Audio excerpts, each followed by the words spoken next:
Show. Welcome to the table. Yo, yo, yo, yo, yo, yo, yo, yo. Gray Area 44. How What's we doing, up? guys? How we doing? How are we Let me doing? pull In up the chat? these comments. Pull up the chat. How are we all doing tonight? Are we having a good time? chat. Shout out Honey Badger. Shout out Naomi. Shout out Samantha. Shout out Thomas Blackfire. How are y'all doing tonight?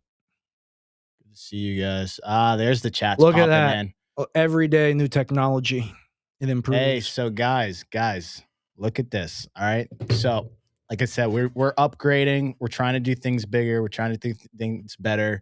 Now you guys can see your chats. Cross-platform. So you can kind of see what's happening on X and YouTube. Sorry for you Rumble folks. People do not like technology. So people don't like Rumble. It's harder to integrate. Rumble. I don't know what it is. It's not an option. A lot of these platforms don't have it. So you have to type in the esoteric codes to even get it to cross stream. Right. And then now and now we also have super chats. So with the super chats, I have it set to where you can actually, because sometimes Rex, we're in the flow, we're just talking, we're just yapping, and we don't always see the comment section. Right, but if you super chat, we'll read it immediately. Now, if you super chat, it actually, I forget what the threshold is. You can see it when you go to it. You basically get the ability to have it read on air.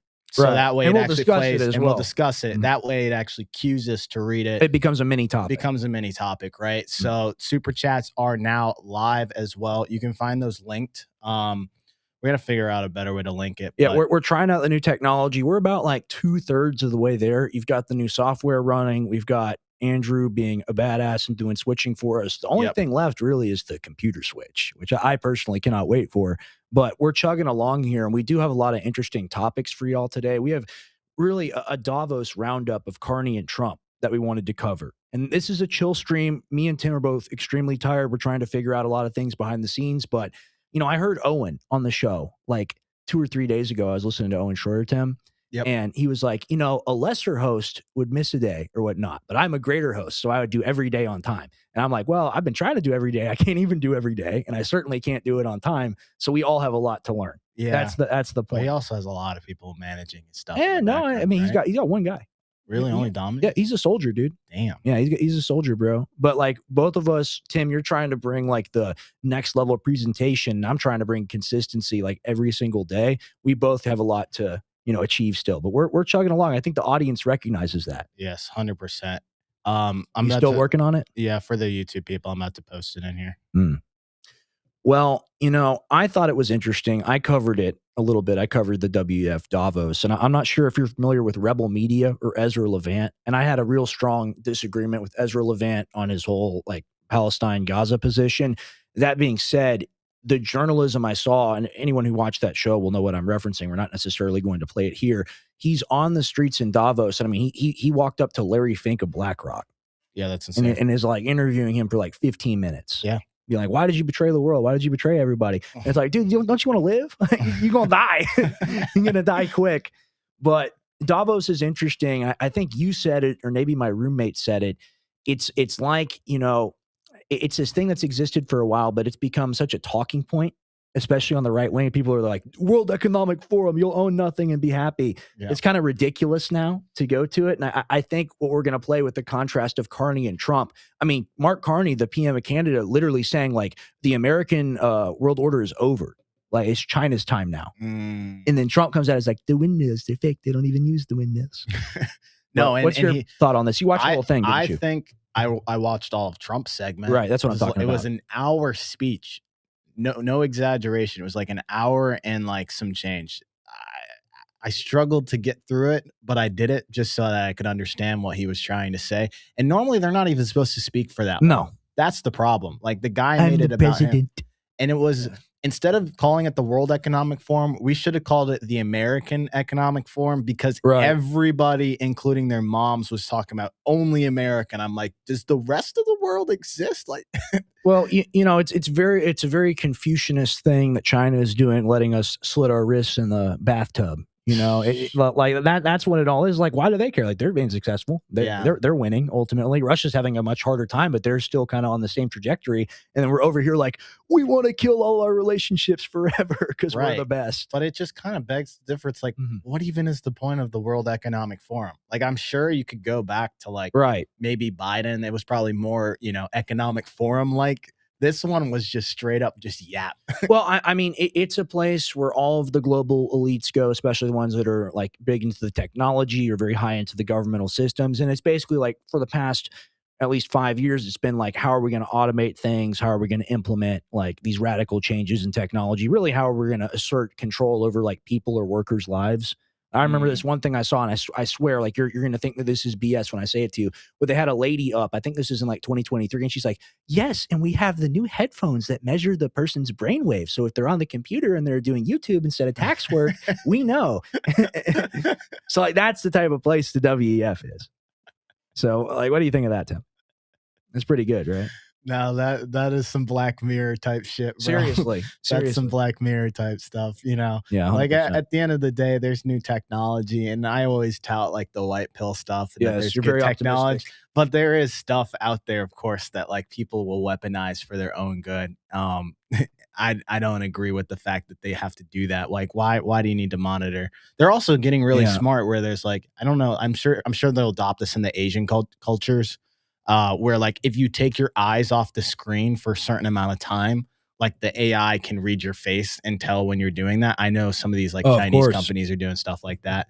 So absolutely. So our main topic tonight, first thing is World Economic Forum. Actually, the whole thing is World Economic Forum. That's all we got tonight. That's all we got tonight. But you know, I tried to react to like the lesser clips because I wanted to react to the more important stuff, which is the Carney Trump exchange with you, because I wanted someone else's feedback on it, because it really is so insane. And I watched the whole speech. And, you know, like we have issues with Trump just being kind of low energy nowadays and maybe having, you know, some cognitive issues or whatever you're going to say. I think this is one of his more funny speeches. Think so? And well, I mean, it's crazy, but you can tell he's tired. He's very, very tired. It's very like labored and drawn out, but he's like, yeah, you know, I'm kind of upset, but they don't even use the windmills. They say they're very smart. They're very smart. Other people, not so much. So very classic Trump. We'll go ahead and watch that. Are you ready for that? Or do you want to watch Mark Carney, the Canadian PM first? I'm good with either, honestly. Let's pull up the Canadian Prime Minister. Let's pull up the Mark Carney clip about leaving the U.S. order.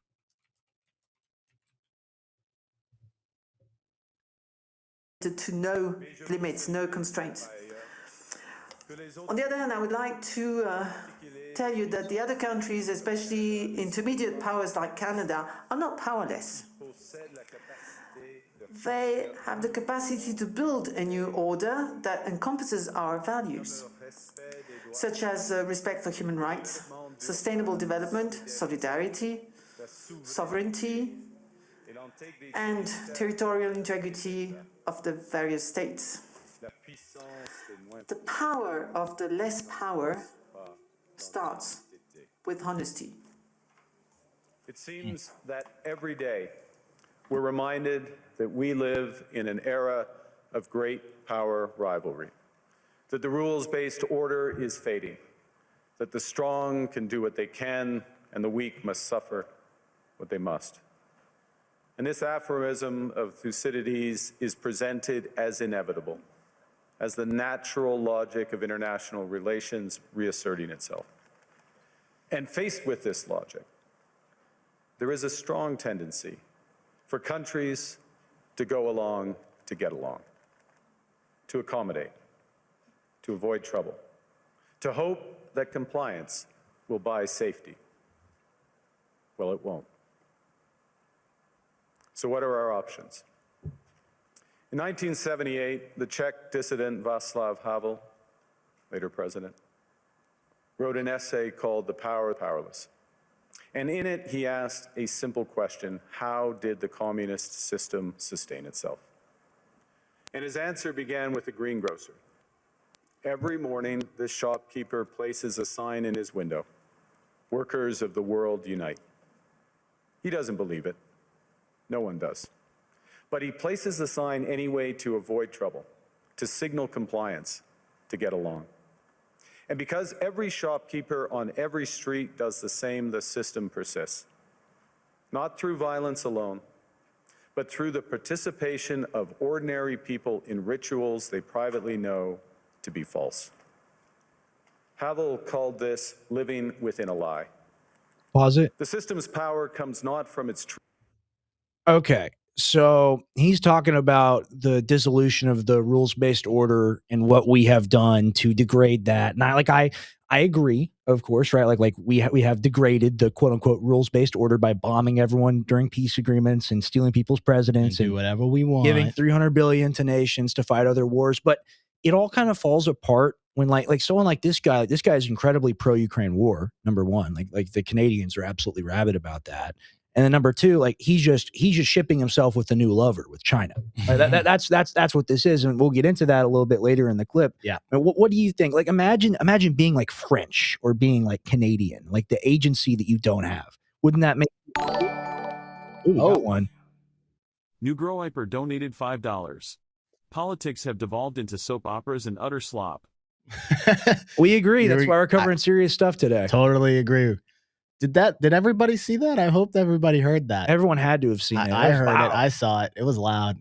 It's very loud. Yeah, we're trying out this new super chat feature because we don't always catch the chats specifically, and there's some people that have something important to say. So some people just want to make a point. Some people want to just make a point. So I'm gonna pull this up for you guys to see. If you guys go to streamlabs.com/GrayAreaTalks, you can just do what New Groiper just did, where you can have your chat read over stream for everybody to hear. And we're going to find a better way to do that. Yes. I'm literally experimenting with this today. This is the first time that we have implemented this, but I figured people want to support the channel, but they also want to have an ability to feel like they're part of the show. And if you look on the right side, you can now see the chats coming in. So we're doing new and bigger things, but going back to the original, what were we saying? We were talking about the clip. I asked you a question about, if you're from one of these countries that doesn't have any agency, ultimately, like it's time to get a new pimp, right? Don't you think that's true? Yeah, like we're a bad pimp. So what's interesting, and we'll get back to the clip very shortly. So we have a guest coming on named Simon Dixon, and he'll be on February 5th. Yeah.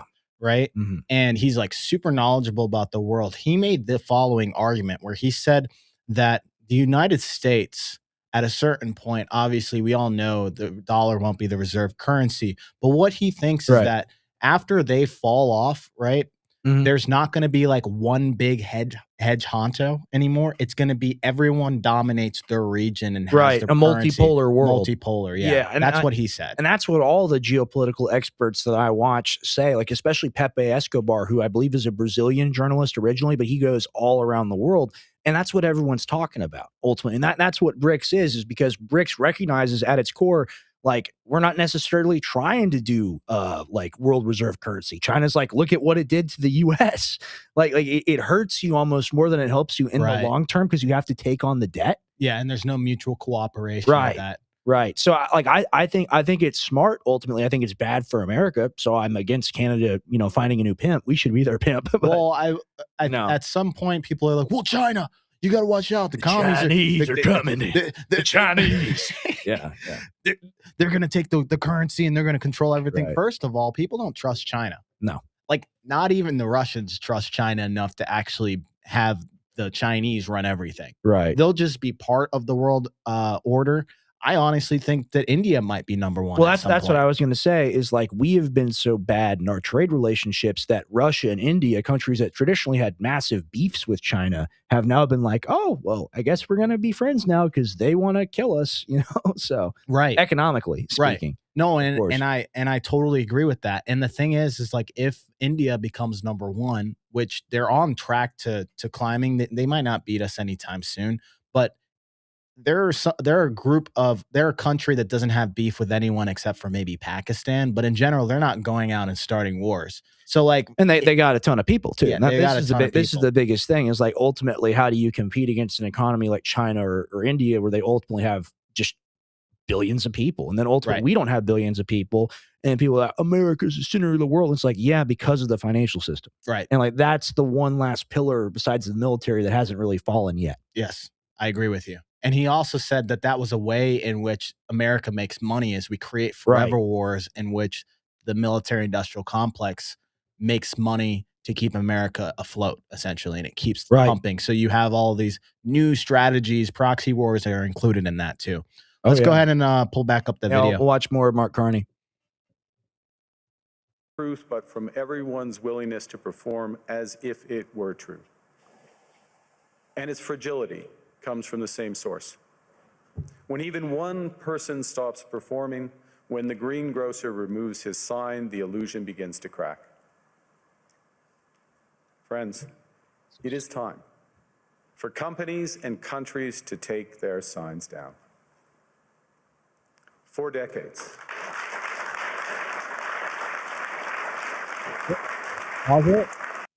Did I hear that right? He said it's time for companies and countries to take their signs down. What does he mean by that? I don't know. It's some, like, you know, the whole point of English that makes it complicated for people to learn, at least a lot of the time, is like idioms and stuff. I don't know what that idiom means about the greengrocer taking his sign down. Maybe just like saying closed for business with the U.S. Maybe that's what it means. Or maybe he's talking about no borders, global world order type of thing. I don't know. Let's watch it. For decades, countries like Canada prospered under what we called the rules-based international order. We joined its institutions, we praised its principles, we benefited from its predictability. And because of that, we could pursue values-based foreign policies under its protection.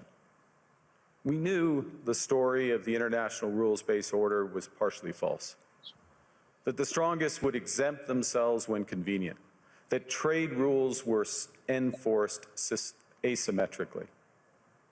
And we knew that international law applied with varying rigor depending on the identity of the accused or the victim. This fiction was useful, and American hegemony in particular helped provide public goods, open sea lanes, a stable financial system, collective security, and support for frameworks for resolving disputes. So we placed the sign in the window. We participated in the rituals, and we largely avoided calling.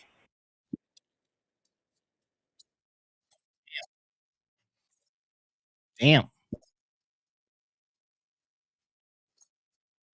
Appreciate that, Very man. kind. Very kind. Thank you. Thank you. There's a lot more coming. Like, we're live all the time. Tim and me do a huge show every Thursday and Sunday, as I'm sure you know. Thanks for being a listener. Thank you so much. Yeah, we really appreciate that. I hear feedback, and I was like, that's what? me. Yeah. But, I mean, badass, man. Thank you so much. Out the gaps between rhetoric and reality. This bargain no longer works. Let me be direct. We are in the midst of a rupture, not a transition. Over the past 2 decades, a series of crises in finance, health, energy, and geopolitics have laid bare the risks of extreme global integration. But more recently, great powers have begun using economic integration as weapons. Tariffs as leverage, financial infrastructure as coercion, supply chains as vulnerabilities to be exploited. You cannot live within the lie of mutual. Okay, so now he's starting to talk about all the things that we've broken. Let's rewind that like 30 seconds and listen to that again. I want your take on that, Tim. Yeah. We are in the midst of a rupture, not a transition. Over the past 2 decades, a series of crises in finance, health, energy, and geopolitics have laid bare the risks of extreme global integration.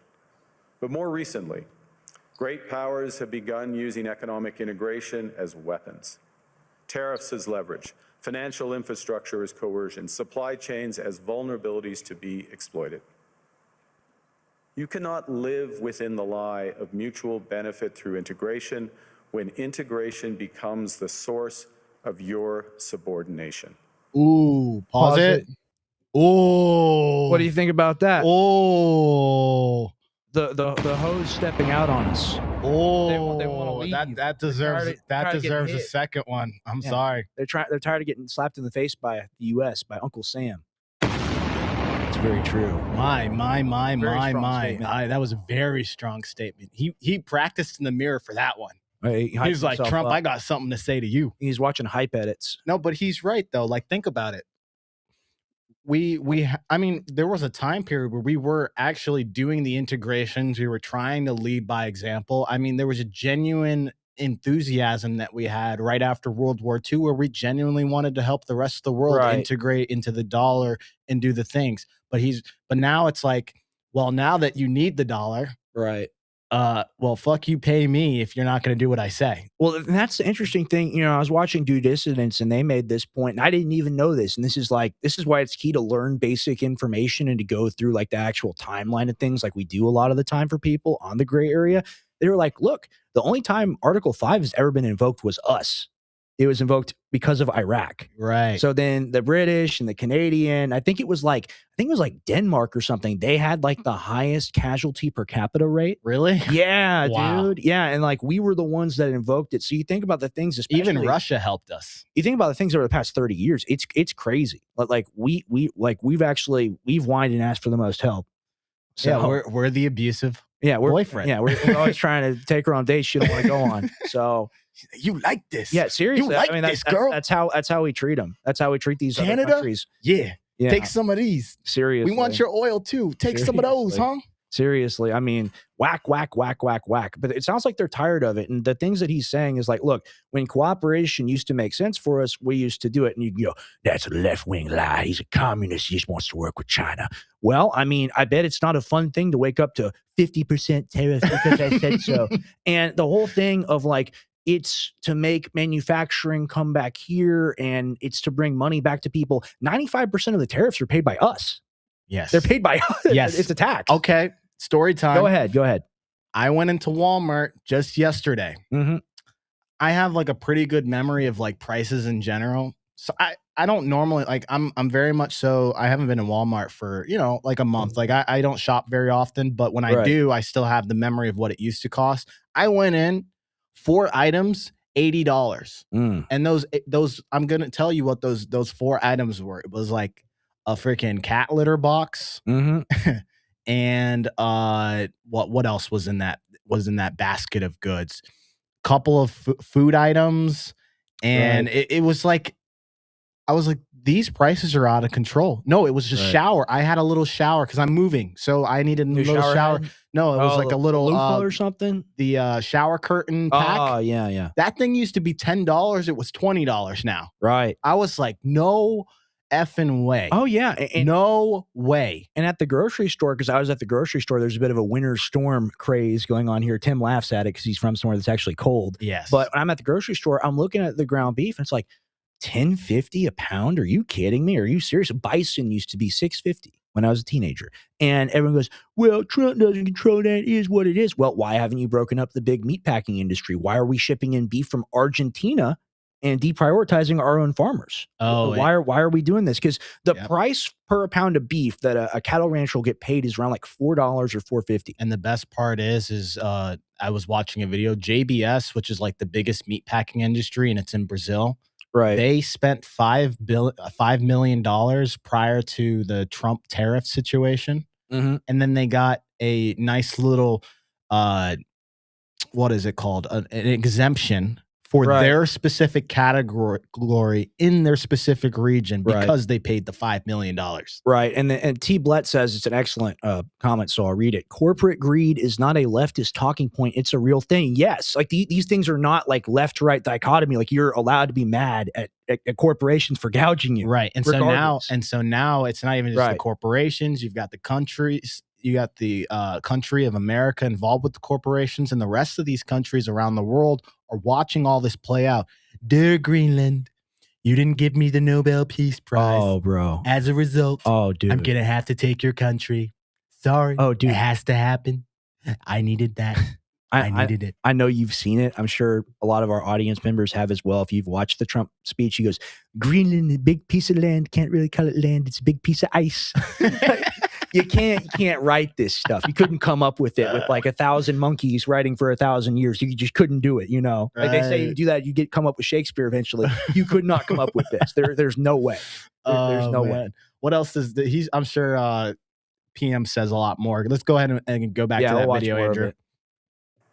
The multilateral institutions on which the middle powers have relied, the WTO, the UN, the COP, The architecture, the very architecture of collective problem solving are under threat. And as a result, many countries are drawing the same conclusions, that they must develop greater strategic autonomy in energy, food, critical minerals, in finance and supply chains. And this impulse is understandable. A country that can't feed itself, fuel itself, or defend itself has few options. When the rules no longer protect you, you must protect yourself. But let's be clear-eyed about where this leads. A world of fortresses will be poorer, more fragile, and less sustainable. And there's another truth. If great powers abandon even the pretense of rules and values for the unhindered pursuit of their power and interests, the gains from transactionalism will become harder to replicate. Hegemons cannot continually monetize their relationships. Allies will diversify to hedge against uncertainty. They'll buy insurance, increase options in order to rebuild sovereignty. Sovereignty that was once grounded in rules but will increasingly be anchored in the ability to withstand pressure. I want to pause it. Yeah, so this is just coming to my mind. This is a quick point because we want to get through the thing and we want to get to Trump because it's really funny. So they're making a lot of points about their own security, their own energy, their own ability to take care of themselves, really. The big thing that doesn't make sense to me about all of this, because like we've seen signaling from the Europeans also like this, we're like, hey, like we're going to dump your bonds if you keep acting like this. Like we're going to trigger your financial crisis because that's the one card we have to play. Right. However, they've put themselves in a position, I include Canada with that because they're kind of really aligned with the EU, of like they can't work with Russia because Russia is the great Satan. And back like 3 or 4 years ago when we blew up Nord Stream with the Ukrainians, whatever, they were happy to pay 3 times the price for our gas. They were happy to do it, but things have gotten so bad that even the people engaged in kind of like a Napoleonic war are like, hey, like this is not Navy, our big brother in this is actually out to kill us. So I'll tell you where they're going. Right. Now that Europe has now seen what the United States is doing, right. To Rex's point, they can't go with Russia, not our friend. Can't go with China. Can't go with China, right? They're going to India. And you're seeing in the last month, in even the last few weeks, Germany has now signed a deal, I think, with India. You've got the rest of the European Union that is also going to be signing deals in which they're going to have the mutual cooperation, because India is like a Switzerland in which their country is stable. They have a lot of economic output and they're pretty peaceful people. Well, in which what you said about the enemies, right? Because they got the Pakistan issue, but globally, like they're not involved in a proxy war with Russia or China or with us or anybody. And I'll shed light. The Pakistan issue comes down to like all the. Okay, so at some point, remember, when they drew the map, they drew the map, right? Pakistan and India used to be one big conglomerate, and then the British came in and said, "All right, we're going to carve it up this way." And then a lot of the Muslims shifted to. Well, there's a lot of Muslims in India too, but like there is a big population that stayed in that region. Well, India is mostly Hindi and then Pakistan's mostly Muslim. Right. And so then they've had previous beefs before, but then also Pakistan has been responsible for a lot of the terrorist attacks, if you saw in the... and who is our best friend? Where do we have all the CIA bases? Where are we partnering with people? We're partnered with Pakistan. Who gave them the nukes? And the only reason why we're like friendly with Pakistan is because we get to park our vehicles, park our planes, and we were able to attack Afghanistan and Iraq out of Pakistan. We have bases there, essentially. And then we got Kurt, who says Europe will get cheap Mideast gas, not Russian gas. You know, that's an interesting situation, because as long as Israel, like our state in the region, really our attack dog, as long as they continue to amass power, I mean, we're going to be in control of that. Right. We're going to basically decide, or they will, in a cooperation with us. Right. So like America, we criticize the country a lot. We talk about like the decline. We still have a lot of cards to play, and there's still a lot of power. And that's what makes it also scary. Yeah. And a lot of these countries know that Donald Trump, this is his last like hurrah. I mean, it's going to be a long 3 years, guys. Right. Like don't be surprised if more things come out, and we might end up by World War III by the end of his presidency. I know my carriage turns into a pumpkin at midnight. I am aware of this. I have to leave soon, so I'm going clap my feet 3 times. That's right. Yeah, and go back to Kansas. But we'll play out the clip. So last point on that is they know that he's going to transition. Right. So all they're doing is just waiting for those 3 years. I'm just worried that the damage is already done and will be even more done because they don't trust America enough. Now, I guarantee you, this is my prediction. I believe a Democrat is actually going to win the next election. Oh yeah. That's like, well, Timmy, you're 5 years old now. It's about time to go to kindergarten. Yeah, it's a no-brainer. Yeah, you're right. No-brainer. It's true. Right. So that Democratic president is going to roll back every single thing that Trump has done, and these countries know that. Right. It's just whether that sticks long term, whether they even want to make the deals after being burnt so bad, because it's like they had the veil lifted from their eyes because they were drinking the Kool-Aid. And that's what makes the threat of global escalation and conflict so real, is because the only way that you're able to regain control when you're losing is by getting into a war. I mean, look at Bush. Bush was very unpopular, and 9/11 happened. Everyone loved him for a period of time. We got a super chat from Plasma Stream on Rumble. All right, we don't want. I'm not gonna read that. In Europe, EU are not. EU are not Europe. EU are like 1,000 Jews enacting the Kalergi plan. This is just a part of it. Let's not use slurs. Yeah. Let's not be rude to people. Yeah, we don't do that. Yeah, it's been the same routine since the voting process began. DJT retirement plan, an Israeli landlord. Well, he'll be an Israeli landlord. He'll own part of Gaza, the Trump Gaza city. So. And for anybody who's just joining in, we have a new feature in. You can see the chats flowing on the right side there. Now we also have a couple people have tested this out to where your super chat can actually be read. If we're not paying attention live, it'll be read out loud. And we like to read comments. We like to read comments. If you got a banger, we'll read it. 100%. Yeah. But this one makes sure that you can actually get your chat read. It also supports the channel. It's basically a way to hold a gun up to us and say, read it. Read it. Yeah. So, you're 100% right. Yeah. It is. That is exactly what it is. So you can go ahead. You can go to streamlabs.com/grayarea talks. You can find it there. Right. And one other caveat is it's not going to read the chat while we're playing a video, just so you guys know. We'll come back. I said it to that because I don't want to interrupt people while like there's something important that we're covering. Sometimes I'm doing a deep dive and then like some guy just says booga booga booga booga booga, and it's like you get the video interrupted. So it's only when we're on this screen. I want to add the Mr. Krabs money to it. Yeah, we'll do that. I want to do that. We'll play out the clip. All right, go ahead and pull up the clip, Andrew. This room knows this is classic risk management. Risk management comes at a price. But that cost of strategic autonomy, of sovereignty, can also be shared. Collective investments in resilience are cheaper than everyone building their own fortresses. Shared standards reduce fragmentations. Complementarities are positive sum. And the question for middle powers like Canada is not whether to adapt to the new reality. We must. The question is whether we adapt by simply building higher walls or whether we can do something more ambitious. Now, Canada was amongst the first to hear the wake-up call, leading us to fundamentally shift our strategic posture.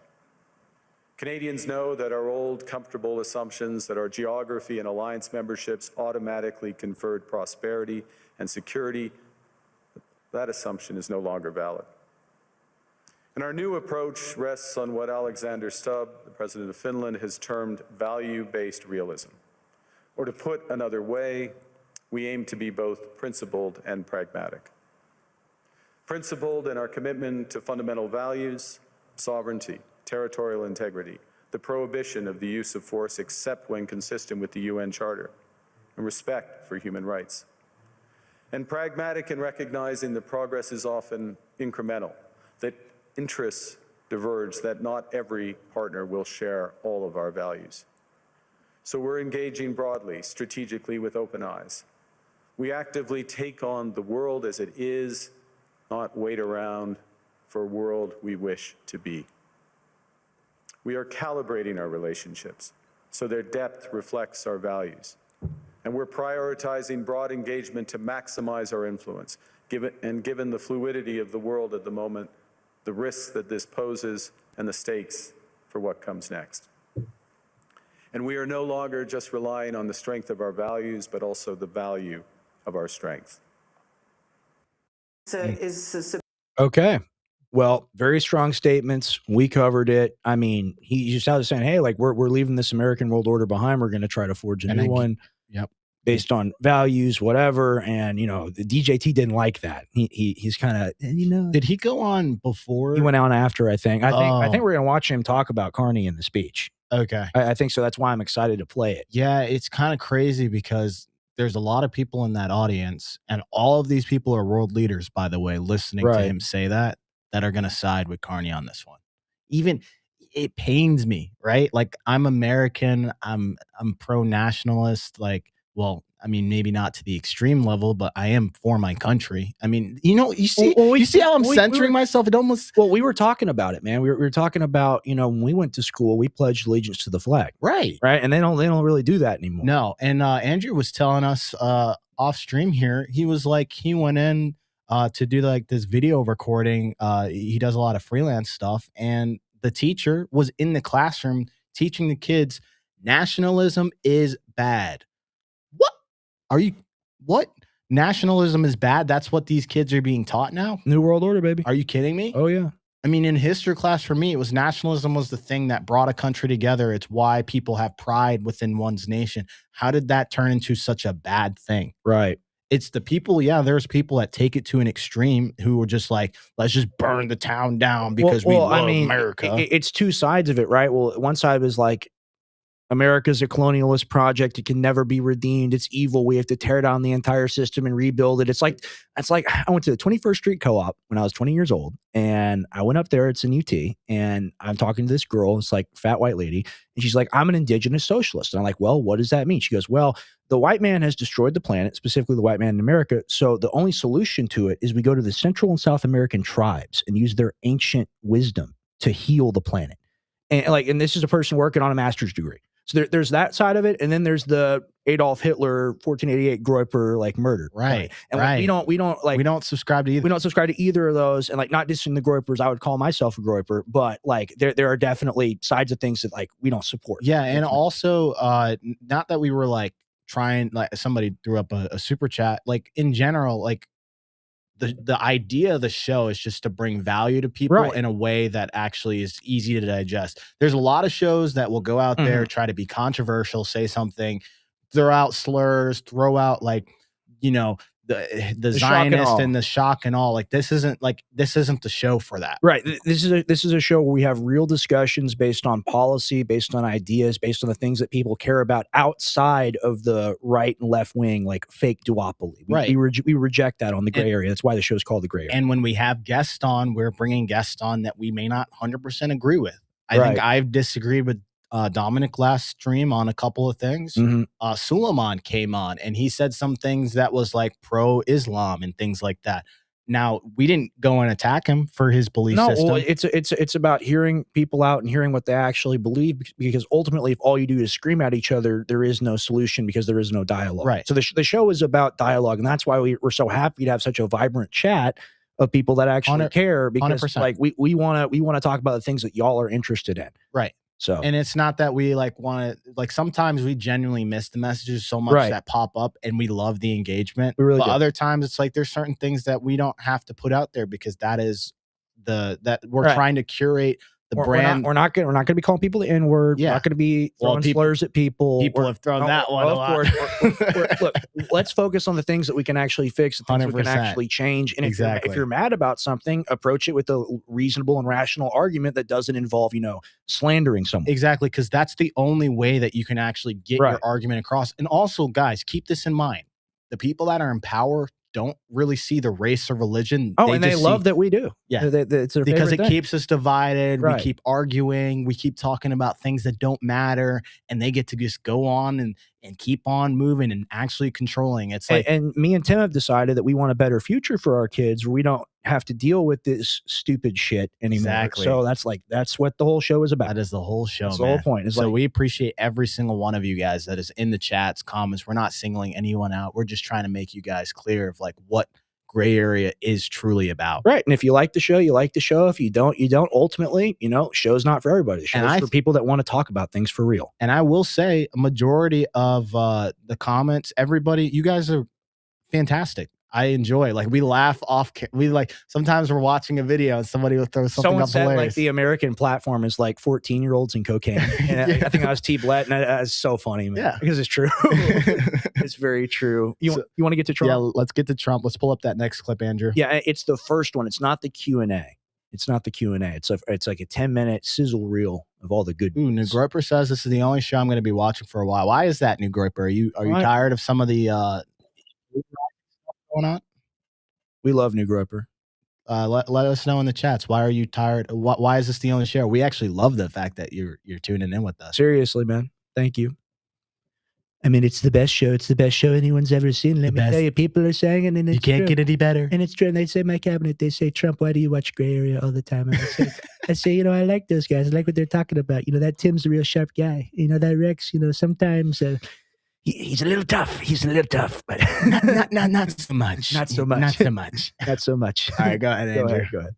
Unless I decide to use excessive strength and force where we would be, frankly, unstoppable. But I won't do that. Okay? Now everyone's saying, oh, good. That's probably the biggest statement I made, because people thought I would use force. I don't have to use force. I don't want to use force. I won't use force. Pause it. All the United States is asking for. I don't want to use force. I won't use force. I promise. And it's like actively bombing. It's so crazy. I mean, we're pausing straight into it. We should let it play. I'm sorry. No, let it play out. You're good. You're good. There's a place called Greenland where we already had it.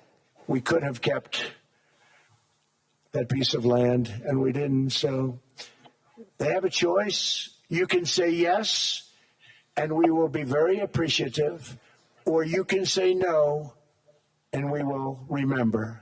And the fact is, no nation or group of nations is in any position to be able to secure Greenland other than the United States. Greenland is a vast, almost entirely uninhabited and undeveloped territory, sitting undefended in a key strategic location between the United States, Russia, and China. That's exactly where it is, right smack in the middle.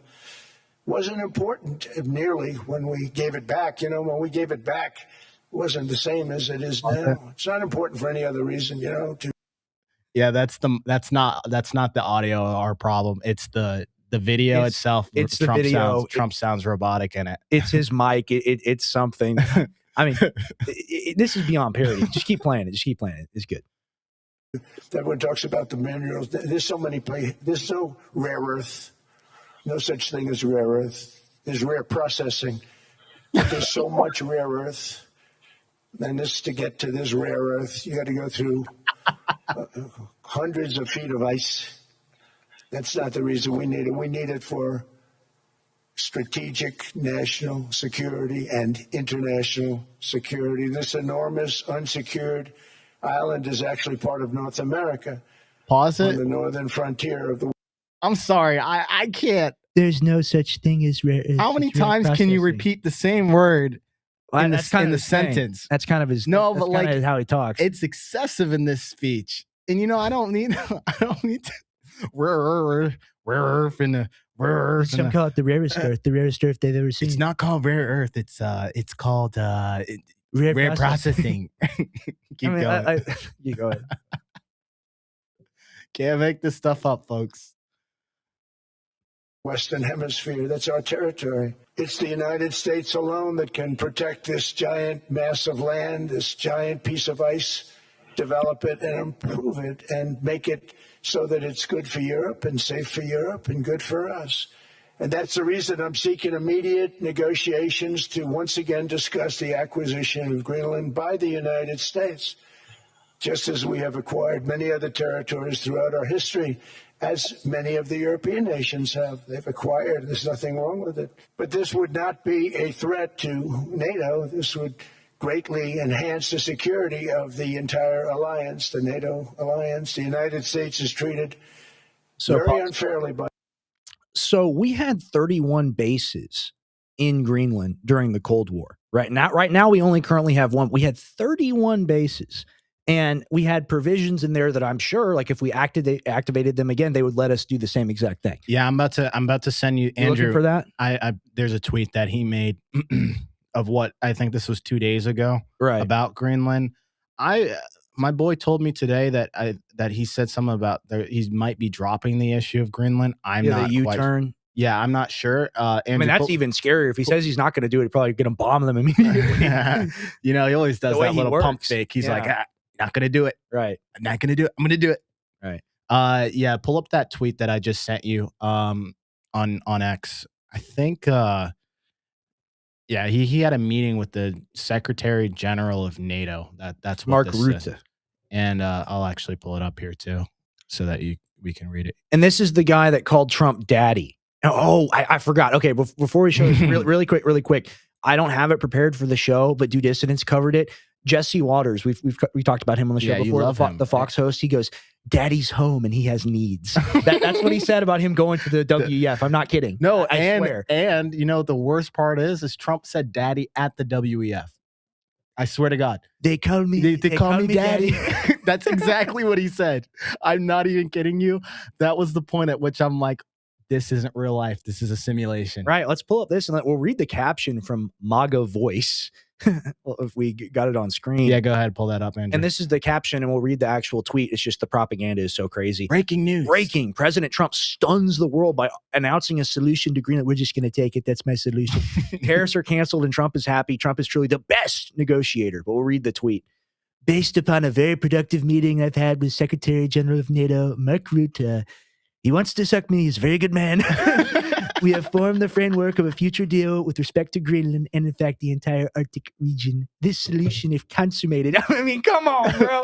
Come on, man. Consummated in my bed. If I get to screw them properly, will be a great one for the United States of America and all NATO nations. Based upon this understanding, I will not be imposing the tariffs that were scheduled to go into effect on February 1st. Additional discussions are being held concerning the Golden Dome as it pertains to Greenland. Further information will be made available as discussions progress. Vice President J.D. Vance, Marco Rubio, Steve Witkoff, and various others as needed will be responsible for the negotiations. They will report directly to me. It's always me. I'm in charge. Thank you for your attention to this matter. DJT. What do you think of that, Tim? President of the United States of America. I'm at a loss for words. Like, well, I don't know. I mean, this is how a king operates, and that's my view on the whole situation. I swear, tariff is like the only thing that he has as like a weapon. Right. He's got the carrot, and then he's got like the big tariff stick that he's just coming to bash you with.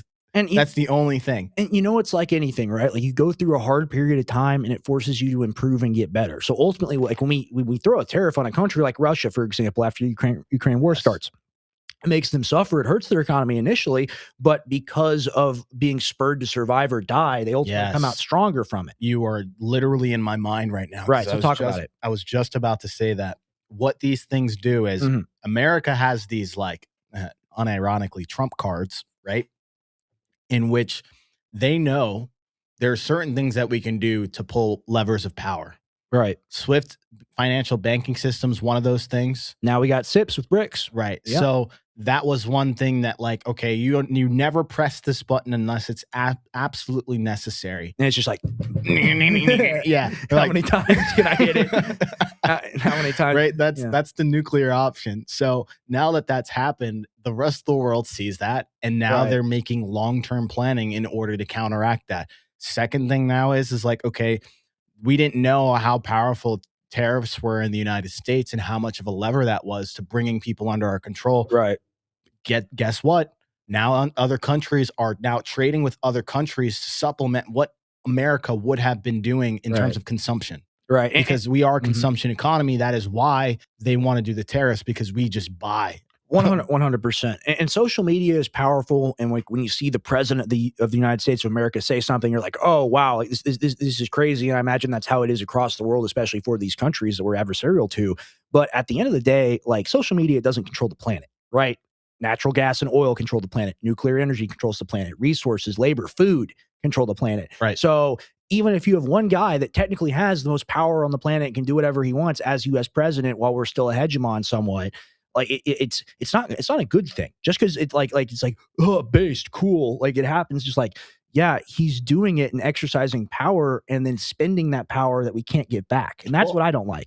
Well, the thing I don't like specifically more than that is a lot of people don't do their homework and they don't think on a macro level to understand the implications. They just like, hoorah, Trump did something fantastic. And it's like, you know, you can tell that hate too. Right. And the same people that hate too at the same time. Like, you don't go into the situation without having all the variables necessary to understand what's actually good and what the butterfly effect's for. Right. That's the whole equation, right? And it's very hard for me to get behind anyone's side because the Democrats do it the same exact way. When Biden was doing all these things for like this is what caused me to vote for Trump. It's the 1-2 punch, man. It's Biden weaponizing SWIFT and making them come up with SIPs, and then it's Trump weaponizing the tariffs and making them trade with each other instead of us. Right. And then remember that last week's deep dive right on Sunday where we talked about the Russia situation and what actually prompted them? That was so eye-opening for me. You have no idea. And if you guys didn't catch last Sunday, basically all you need to know about that deep dive is that NATO and the United States is directly responsible after the Cold War for why Russia and the United States are in conflict with each other. We expanded NATO when we promised not to. We said not one more inch. Not one more inch, and we added like 14 more countries to it. We added a bunch of countries to them, moved up to their doorstep. And then the worst part is we sent them into an economic depression, essentially, making their inflation go insane. People couldn't afford food because we had this thing called shock therapy.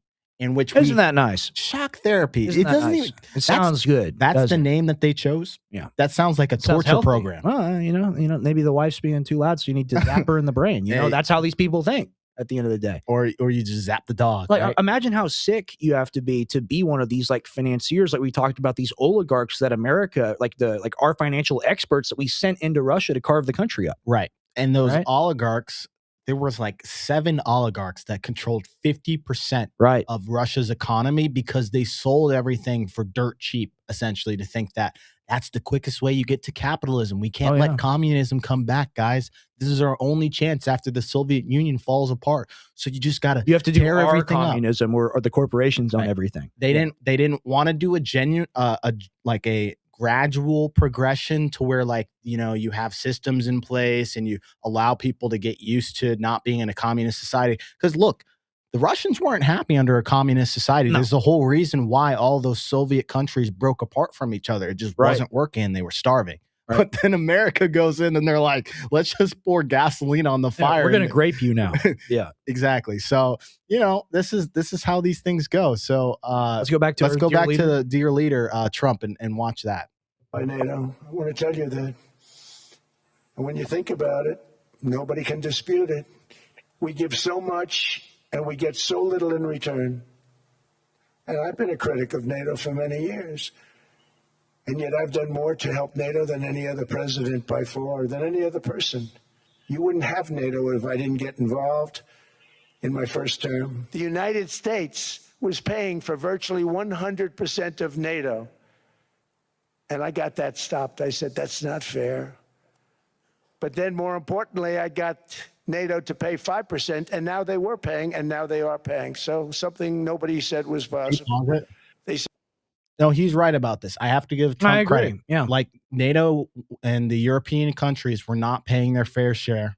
I can pull up a graph some other time. But it's a part of, go ahead. No, but like, I was just saying, like, you know, baked in between there, I can't just be like, everything Trump did was awful. Like, this is a win, right? Because we were paying a majority of the budget towards NATO. And it's basically like having, like, you know, a security guard that you're not paying for sitting in your backyard defending your territory. Meanwhile, the security guard lives all the way across town. Right. So yeah, I mean that's a win, I would say, but the rest of it, not so much. It's a win from the financial perspective of the U.S. military because it means they have to spend less money. However, for these countries that have these really large social welfare programs and systems, you're essentially it's like you're just going to take away heroin from someone. And they'd be like, yeah, you have to figure this all out on your own. Right. And ultimately, it's what like Mark Carney ultimately, I mean, Canada's right next to us. It's right next to America. But things are so like they don't trust us to a degree where now they're willing to work with China over us. And you look at the EU, it's like that's scary. They would never do it. They're our friends. Scary. They need us. And who knows in 3 years what happens, right? Yeah. China working with Canada is something I did not think was on the bingo card. Oh, yeah. Oh, yeah, big time. Let's watch it here. Said we will never go up higher than 2%. But they went to 5%, and now they're paying the 5. They didn't pay the 2, and now they're paying the 5.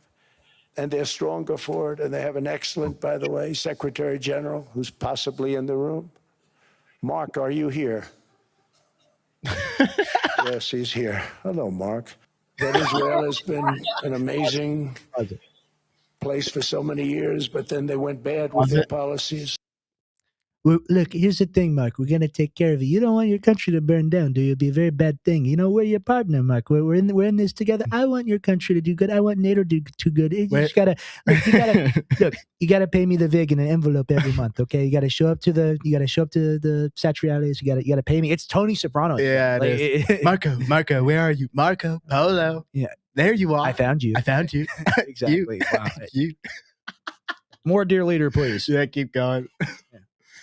20 years ago, it was a great country, and now it's got problems, but we're helping them. And those 50 million barrels, we're going to be splitting up with them, and they'll be making more money than they've made in a long time. Venezuela is going to do fantastically well. We appreciate all of the cooperation we've been giving. We've been giving great cooperation. Once the attack ended, and they said, let's make a deal. More people should do that. But Venezuela is going to make more money in the next 6 months than they've made in the last 20 years. Every major oil company is coming in with us. It's amazing. It's a beautiful thing to see. The leadership of the country has been very good. They've been very, very smart. Because of my landslide election victory, the United States avoided the catastrophic energy collapse which befell every European nation that pursued. Okay, so he's talking about a catastrophic energy collapse. Oh, what happened to Europe? It was that pipeline that blew up. And he was like, what pipeline? I didn't see a pipeline. I prevented that happening to us too. It's like, well, I guess, yeah, we didn't blow our own stuff up. We blew their stuff up. And somehow it's like, oh, they had this energy crisis. Where'd that come from? That was the Ukrainians, not us. And it's like, why would the Ukrainians hurt Europe, which is their biggest friend and partner in all of it? Right. It makes zero sense until you start approaching it from the mafia don. 100%. Maybe we blow up the pipeline, maybe we don't. And by the way, if you find any of this ridiculous or funny, right, this whole clip goes on. He goes on for an hour and like 10 minutes. I kid you not. When I saw it, I thought like, oh, it's an hour video. I was like, surely it's just going to be him talking for like 10, 15 minutes, maybe 20, he's the president. And then there's some other speakers in between. So I'm thinking I'm going to sit down and listen to like multiple people. No, it is Trump speaking in full form. I got to give him props, man. He's doing it like a live stream where like we're already an hour in and this guy's just yapping to himself in a big room, just going on. Crazy. There's no transcript here. He doesn't have a teleprompter. He's just going on for an hour and 10 minutes straight. And it must be fun. It must be fun for him to do it at a certain level. That's part of why you want the job. It's like he gets to lecture everyone. Right. That's exactly what he did. Yeah. Well, you can go back. More, dear leader. The Green New Scam, perhaps the greatest hoax in history. The Green New Scam, windmills all over the place, destroy your land. Every time that goes around, you lose $1,000. You're supposed to make money with energy, not lose money. There are windmills all over Europe.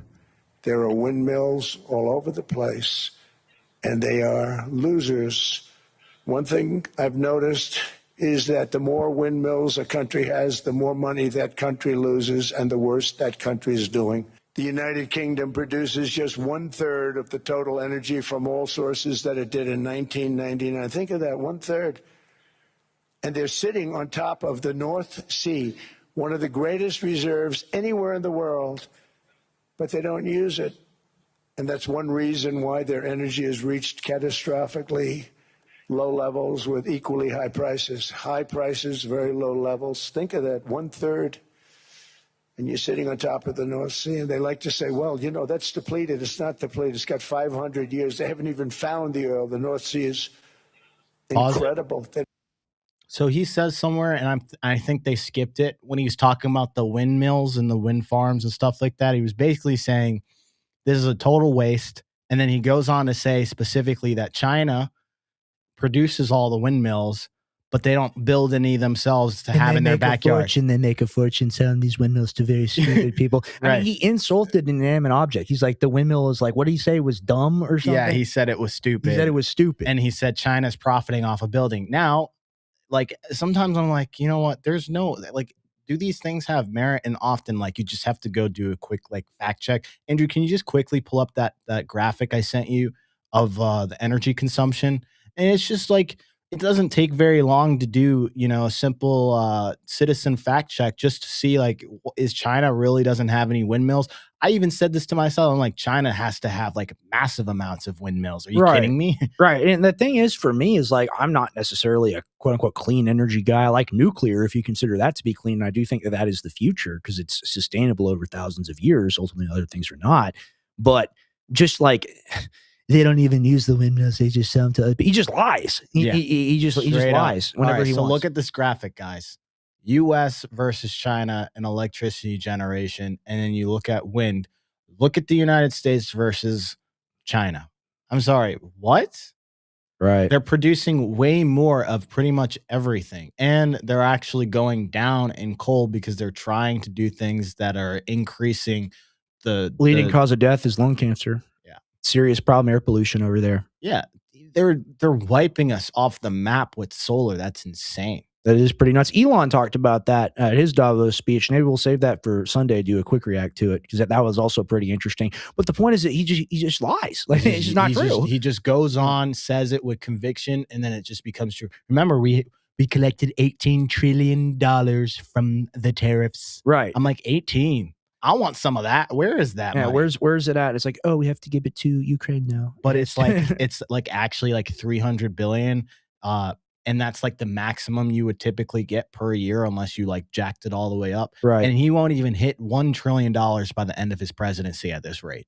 All right. Well, it's all, oh, the deal is made 10 years. They'll give us X amount of money. It's so incredible. They gave me a plane, blah, blah, blah. And it's just like, well, if this is all true, like, when do our lives improve? Maybe the lives of the people that own the data centers improve.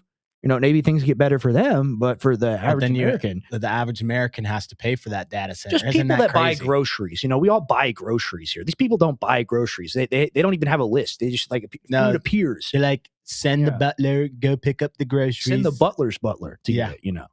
But yeah, go back to that video. But it's just really sad just seeing all these things play out. And I agree. I was floored when I went into Walmart, man. Like, that used to be like the mecca of just being cheap. Oh, yeah. And I'm still like conscious about like what I spend. I like to budget in general. And for me, walking out with 4 items and it's $80, I was like, outrageous. I was like, I couldn't even imagine if I wasn't single and I didn't have like, you know, things going for me. And I was just like, I had a wife, I had kids. I had to like make a living. How do you pay for a child? Dude, I got friends that are dads. You know, I got a couple of friends that are dads. Insane. You got to have some crazy streams of income coming in to supplement, or you better be working 2 jobs, which actually the number of people who have multiple jobs is like massive and on the rise. Yep. So I feel bad for anybody who's dealing with that. I used to do that at one point, but we weren't in inflation. So, all right, go back to that video. They don't let anybody drill. Environmentally, they don't let them drill. China makes almost all of the windmills, and yet I haven't been able to find any wind farms in China. Did you ever think of that? It's a good way of looking at it. They're smart. China is very smart. They make them, they sell them for a fortune.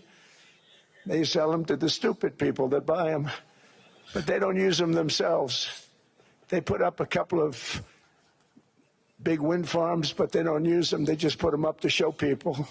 what they could look like. They don't spin, they don't do anything. They use a thing called coal mostly. But China goes with the coal, they go with oil and gas.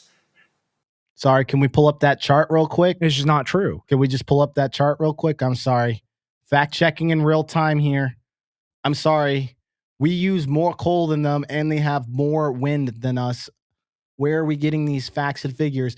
Who's the guy, the yes man in the room that's just like either telling him these things, or you think he's just saying? I think he comes up with it. Yeah, I think he just comes. Yeah, we're better than them, right? We do a better job at everything. Yes, sir, Mr. President. We do a better job at everything. And we got they don't even have windmills. They don't even know what a windmill is. What is a windmill? Yeah. It's like, yeah, you're 100% right. Maybe he just goes on there and says whatever he wants. I'm imagining Trump like visiting China and like standing next to, or just like looking up at a windmill and saying like, answer me. Why do you exist? Why are you real? I thought you weren't real. I thought you didn't exist. Oh, it's so good. Okay. All right, go back to the video, Andrew. They're starting to look at nuclear a little bit, and they're doing just fine. The United States cares greatly about the people of Europe. We really do. I mean, look, I am derived from Europe, Scotland and Germany. 100% Scotland, my mother, 100% German, my father. And we believe deeply in the bonds we share with Europe as a civilization. I want to see it do great. That's why issues like energy, trade, immigration, and economic growth must be central concerns to anyone who wants to see a strong and united West. For national and international security, and to keep our very energetic and dangerous potential enemies at bay, is this land on which we're going to build the greatest golden dome ever built. We're building a golden dome that's going to, just by its very nature, going to be defending Canada. And they said, Canada gets a lot of freebies from us, by the way. They should be grateful also, but they're not. I watched your Prime Minister yesterday. He wasn't so grateful. Emmanuel Macron, I watched him yesterday with those beautiful sunglasses. What the hell happened? I said, Emmanuel, you're going to be doubling or tripling? Okay, so he's referencing Macron, who we often talk about on the show, the French Prime Minister. He's got like a bloodshot eye or something. So he wore like aviator glasses to WF. So he's like, what the hell happened to this guy? Yeah, he's just roasting everybody. This is like one of those royal roast sessions. Yeah, we go ahead. Sorry. My bad. I'm looking up how much the Golden Dome cost. A gazillion dollars, maybe? Oh, it's billions. Quadrillion? Guys, this is coming directly from your tax money. Okay. But so, we need it to protect ourselves from all the people we provoked. Don't you understand? It's very important. You're so right. Yeah. You're so right. Because here's the thing. Who wants to directly attack the United States, though, in general? I don't think anybody wants to do that. We're trying to make people want to do it. Like, we're trying really hard. You're right. Because it's like, I've been watching the Fallout series, man. I've really been enjoying it. And ultimately, Voltec is like, yeah, we got to drop the bomb ourselves to ensure our profit model. Right. And like, that's literally how the defense industry works, on a micro level. Right. So Mr. Wicks is $200 billion. So the actual amount, cost estimates, the official estimate is about $175 billion over 3 years. With a B. Congressional Budget Office estimate could be $500+ billion over 20 years for a serious system. Why don't we spend more? Like that doesn't sound like no. Yeah, Think tank estimates go as high as $800 billion to 3.6 trillion, depending on the scope and how much space is based off of the interceptors that you would need. And by the way, we're bigger than Israel, not even by a little. New Jersey is the size of Israel. We got 50 states, and most of them are bigger than NJ. Right. But, I mean, it reaches a point as to where, like, okay, we can't have healthcare, we can't close the bases down. Apparently, that's too expensive. But we can build, the greatest missile defense thing ever seen before, right? Because we need it to protect ourselves against all the people we've provoked. And like, that's my point. But isn't that true? No, you're right. Because the only person I can think of that we would have to defend against that would even have a chance would be China or Russia. Right. No, 100%. Yeah, 100%. Right. Keep going. No. He said, here's the story, Emmanuel. The answer is you're going to do it. You're going to do it fast. And if you don't, I'm putting a 25% tariff on everything that you sell into the United States and a 100% tariff. Or we'll rewind a little bit and play it again. But I mean, it's you don't do it fast. I'm gonna hit you. I'm gonna hit you hard. You're on that street for me. You're on that street for me. You work that corner. No. Like, good grief. Keep going. Yeah, rewind it just a little bit. Wow. Emmanuel, you're going to be doubling or tripling. What the hell happened? I said, Emmanuel, you're going to be doubling or tripling. No. I said, here's the story, Emmanuel. The answer is you're going to do it. You're going to do it fast.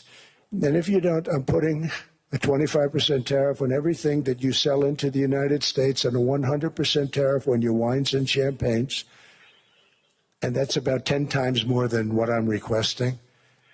And you're going to do it. I don't want to go public with it, but you may make me do that. No, Donald, I will do it. But homes are built for... I don't want to go public with it on the world stage. Okay. You made me do this. You made me do it. You made Daddy mad. Like, okay. All right. My God. This is the president. Oh my God, dude. I love these streams, man. And it's like crazy because, you know, we're not even trying to like make fun of the president or just like, it's just there. It's like parody. If Biden was up there and he was just like, what am I doing here? We would be roasting him the same way. Like there's no difference between the two of them. But this is so funny. All right, we'll keep it rolling, Andrew. This is people. Good. Not for corporations, and America will not become a nation of renters. We're not going to do that. That's why I have signed an executive order banning large institutional investors from buying single-family homes. It's just not fair to the public. They're not able to buy a house. We're very much into the world of nuclear energy, and we can have it now at good prices and very, very safe. And we're leading the world in AI by a lot. We're leading China by a lot. I think President Xi respects what we're doing. Another fact check because I want you guys to understand. Well, it sounds like we're the greatest ever. So what are you talking about? Well, specifically on his point about BlackRock and Vanguard and all of these private institutions that are actually buying up homes, guys, I'm going to reiterate this again, and you guys need to pay close attention. Only 1% to 2% of homes in America are being bought up by private institutions. I believed it at one point that was the reason why all the price increases and stuff. That is just a narrative that was We've fed. talked about this on deep dive. Right. We've talked about this. I actually haven't even done a deep dive on We this. referenced this. I've referenced it, but I didn't actually dive deeper. I should. Yes. I really actually should do this. Maybe I'll even do it on Sunday's deep dive. But understand that is not the reason why housing prices have gone up. The number one reason why housing prices have gone up is because it is expensive to build a house now. It comes from the building side and it comes from the contractor side, right? It is cheaper for them to go and build one of these luxury apartments that you can go and sell and have rooms rented out for $4,000 a month, right, than a single family house that requires... We can have 20 condos. Yeah, exactly. Because it's more profitable to do that. It's almost not even profitable to build single family homes anymore because of the cost of lumber, all the different things. And tariffs play a role in that too. Yes. But it's just the rising inflation. It's the degradation of the American economy in general. And like 1% to 2% should be zero. I agree. They shouldn't be buying single family homes in general. Like we oppose that. But in reality, it comes down to cost. And there's always a boogeyman. They go like, this is the reason why you were raped. This is the problem. This is the issue. And they're like literally stealing all your money. Right. While they do it. And then they point to that. But then also another big reason is the red tape. If you go to California just to pull permits, it could cost you $100,000 just to do like a simple renovation on a house because they ask for so many different things. And then if you do it wrong or they find something wrong, you got to go all the way back over and do it again. And it costs money to have another person come out. So the permitting and the red tape that they thought was like, we're being environmentally friendly and we're protecting things. It's cheaper to build a house here in Texas than it is in California.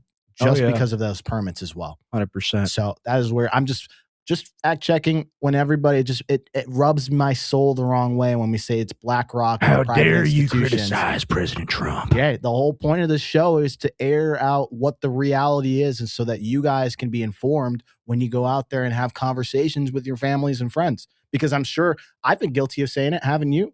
Yeah, we've all said it. So let's go back to the video. Done in part because I've allowed these big companies building these massive buildings to build their own electric capacity. They're building their own power plants, which when added up is more than any country anywhere in the world is doing. With Ukraine, Russia, there's tremendous hatred between President Zelensky and President Putin. That's not good. That's not good for settlements. We know from dealing. There's abnormal hatred. With that being said, I think Russia wants to make a deal. I think Ukraine wants to make a deal. And we're going to try getting a deal done. We're getting, I think, Steve, I think I can say that we're reasonably close. Now, what happens is oftentimes we'll have a deal with Russia. Russia's set, and President Zelensky will not do it. You saw that when he was in the Oval Office. I was not happy. And then we'll have President Zelensky wants to make a deal, and Putin doesn't want to make the deal. It's a very difficult balance. I believe they're at a point now where they can come together and get a deal done. And if they don't, they're stupid. All right, so this is one of my biggest reasons for being very angry at our president right now, because Trump was the person that said and really ran on it, was his platform, I can end the Ukraine war before I even get into office. On day one as president-elect, all I have to do is make a couple calls, and then bing, bang, boom, it's over. I've solved it. Just one day. We've continued to give them more money. We've continued to give them more intelligence and logistical support. I mean, they flew a drone swarm at Putin's house like a month ago. So the thing as of like, oh, trying to make deals, Putin doesn't want to make a deal, Zelensky does, and then Zelensky wants to make a deal and Putin doesn't. We are in control of Ukraine. We were in complete control of Ukraine. We could pull Starlink from them and it would basically be over. So to make it seem like you're a peaceful mediator when in fact we're still backing them. Like we're still backing their side to be like, I'm helping these guys out. I'm giving them bullets to shoot you, but I really want them to stop. I gave them javelins. Yeah, exactly. Obama gave them blankets. And I gave you javelins. Yeah, exactly. 100%. Right. So I mean, like, it is hard to listen to this stuff. You're right. It's difficult. Rex. It's very difficult. Wait till we get to the Q&A. Oh, well, I think that's why he's sitting down. Is he? Is this in the video? This is in the video. Oh, perfect. It's almost over. We're gonna no. Let's go. Let's go ahead and watch this. That goes for both of them. And I know they're not stupid, but if they don't get this done, they are stupid. So I don't want to insult anyone, but you got to get this deal done. Too many people are dying. It's not worth it. How many times are you going to say that? How many times are you going to be like, too many people are dying? And it's like, well, like we're responsible for the death and it keeps happening. I don't want to insult anybody, but you're stupid. I don't want to insult your intelligence, but you're a retard. like I'm trying to say something nice, I'm trying to be kind. I'm trying not to use a worse word. Yeah, let's read some of these comments real quick. Bring some love into the chat. Oh, by the way, guys, if you guys have seen, you see on the right side of the screen now we've got these new features coming up where you're actually seeing chats across platforms. Sorry for anybody who is messaging in Rumble; those will not appear in the live stream. Just because, we can still see them. Still see them on our side, but they won't be on the live just because Rumble doesn't have an integration for it. It's stupid. So I really wanted all the chats to be on there, but right now it's just YouTube and X. Excellent chat just came through. I like you, but your brain, I'm not a big fan of it. You're not stupid. You're not stupid. I'm not saying that. I mean, that's how he talks. That's literally the type of thing that he says. Yeah. So one of the things that we're doing as well is we've trying this new like super chat feature as well, so that way people can actually talk out loud on stream, because we're not always reading the chats, and sometimes it's very difficult for us to actually pay attention to what we're trying to say as well as read the chats. But if you want to force your chat to be spoken while we're in the middle and hold a gun to our head for $5, we'll read anything you say. We will read anything you say, and we have to bleep something, but it'll read out on live. Everybody will be able to hear it. I will pull this up for you guys. You guys have seen it pop up a little bit, but I will show it again. If you go to streamlabs.com/grayareatalks, even if you don't want to have your message be read out loud, if you want to support the show, whatever you guys want to do, this is a way to do that. It helps us. Calls aren't free. Software isn't free. Equipment isn't free. Time isn't free. Ultimately, we're here doing this for you. I'm here every day. Tim comes here and puts out these bangers on Thursday and Sunday, and more frequency to come soon. Yes. We do need your support. We do. Just asking for help. But at the same time, it's really fun to hear like, people say stuff.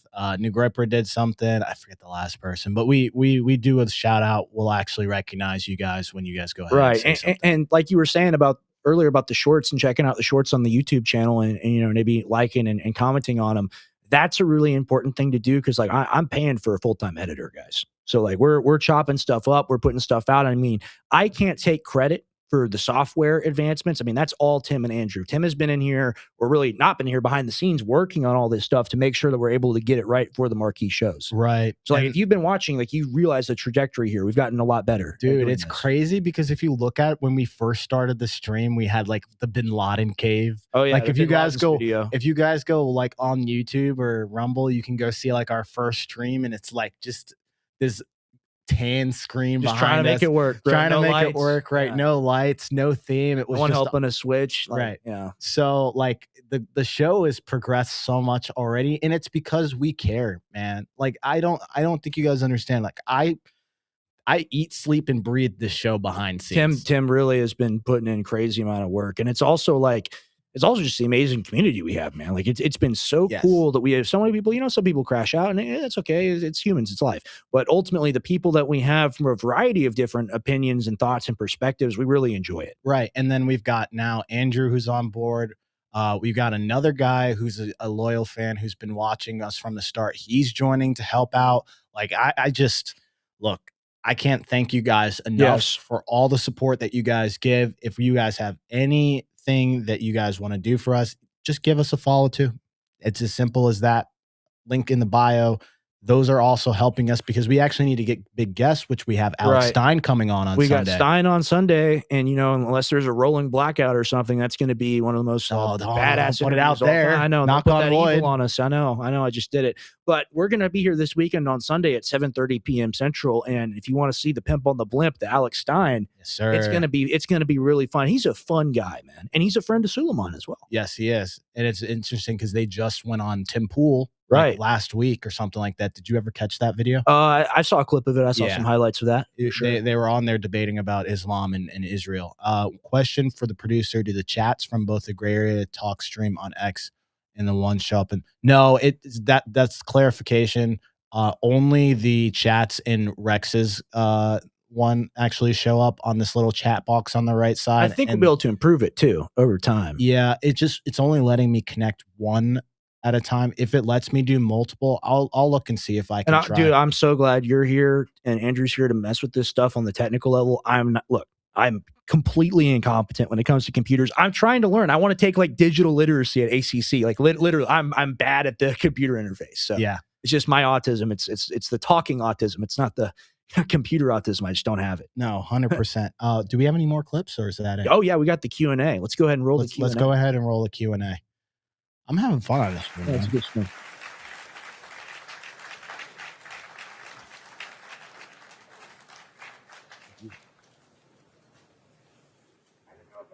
No, come here. Just really come here for you too. This was supposed to be a nice fire chat, Mr. President. Yes, good.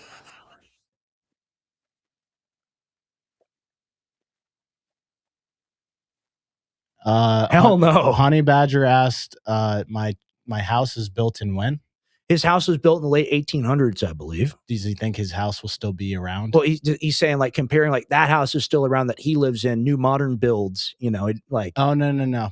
Here's the thing about low quality. Okay, so just is my engineering hat coming on.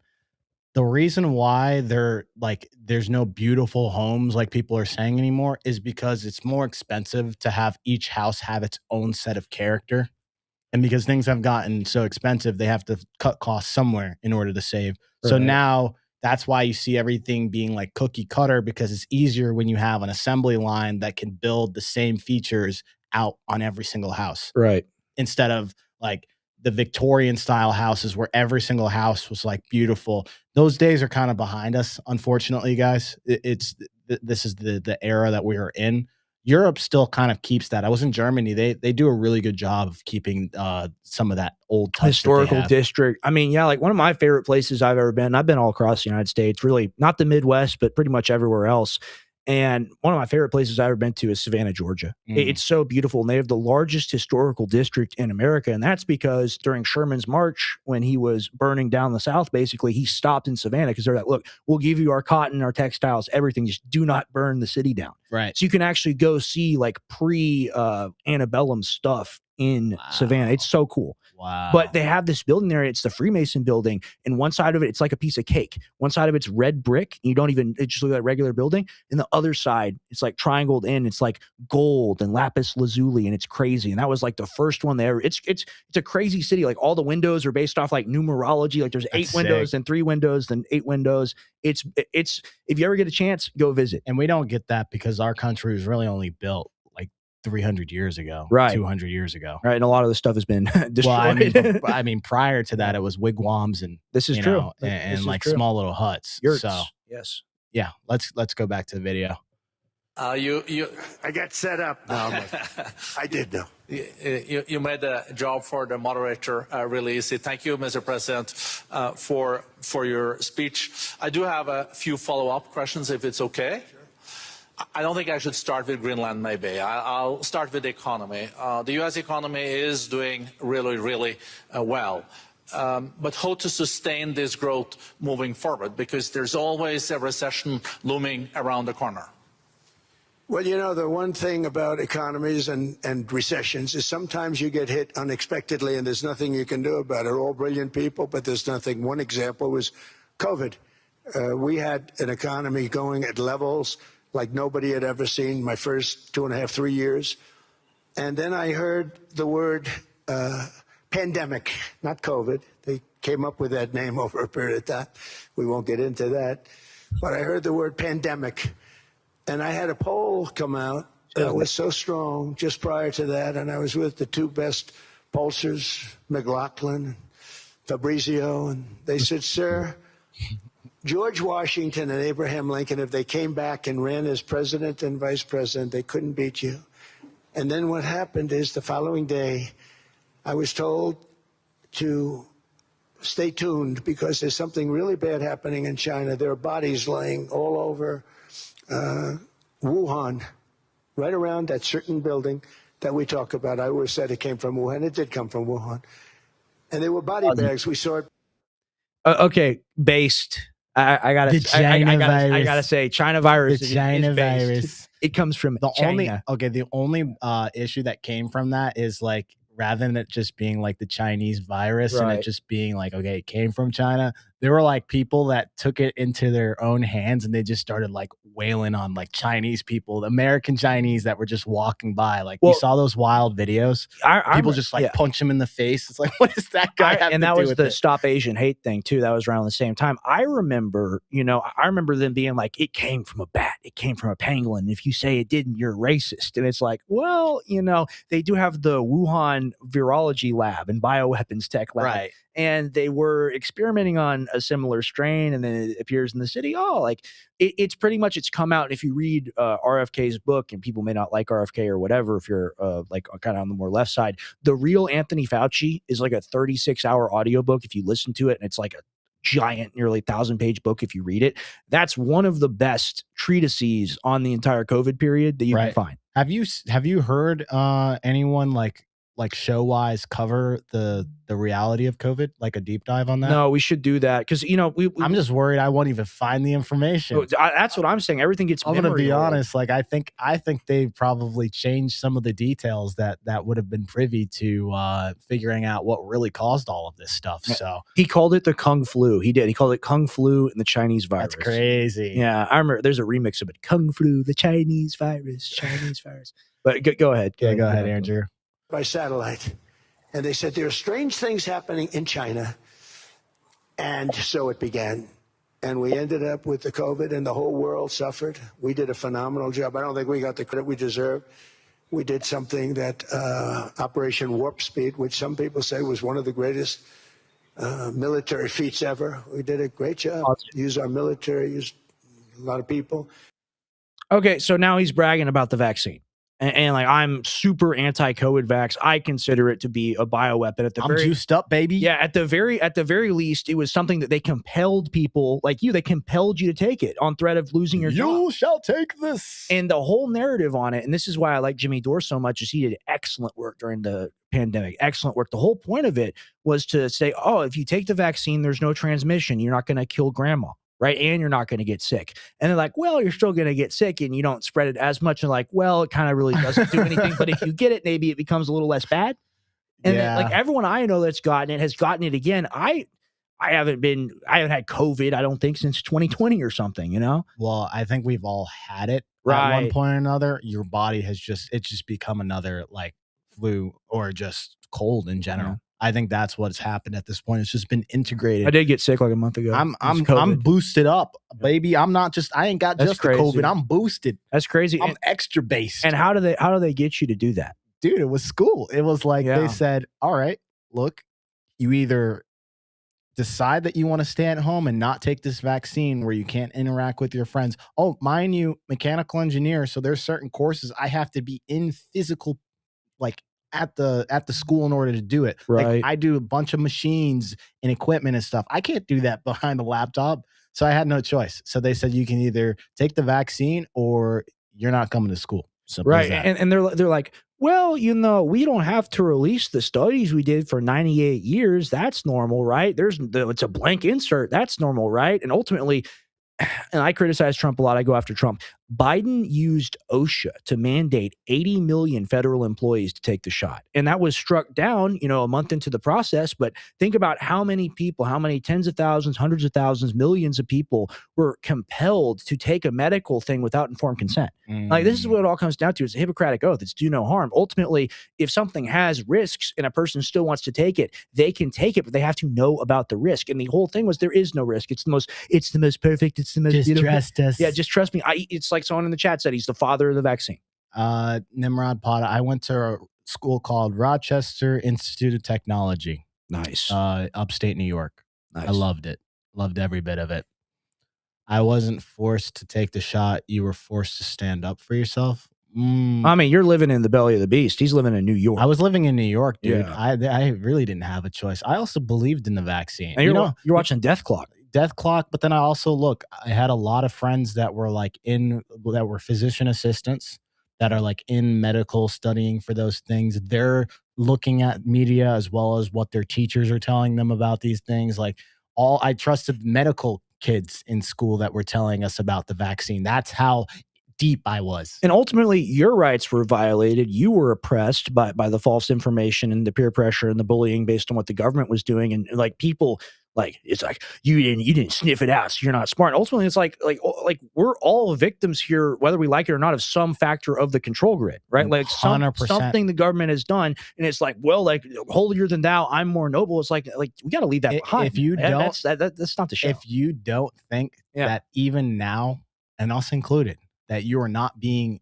influenced in some form or capacity, then you are severely wrong. Like, no matter who you consume, no matter what you watch, no matter what channels you actually like focus on, you are propagandized at every single and it's how the algorithm works, literally. Right? It's how it's designed. It is on your media. It is on, you're right, the X algorithm. And the X algorithm is changing, of course. But the X algorithm, dude, X is an echo chamber in itself. Let's be honest, just like TikTok is. So you are swimming within the fishbowl. Now, that's what Rex and I are here for, is why we do the deep dives, why we try to go outside of the bubbles to find you the real information, why you know what the real cause of Russia was, why the real cause of a lot of things were.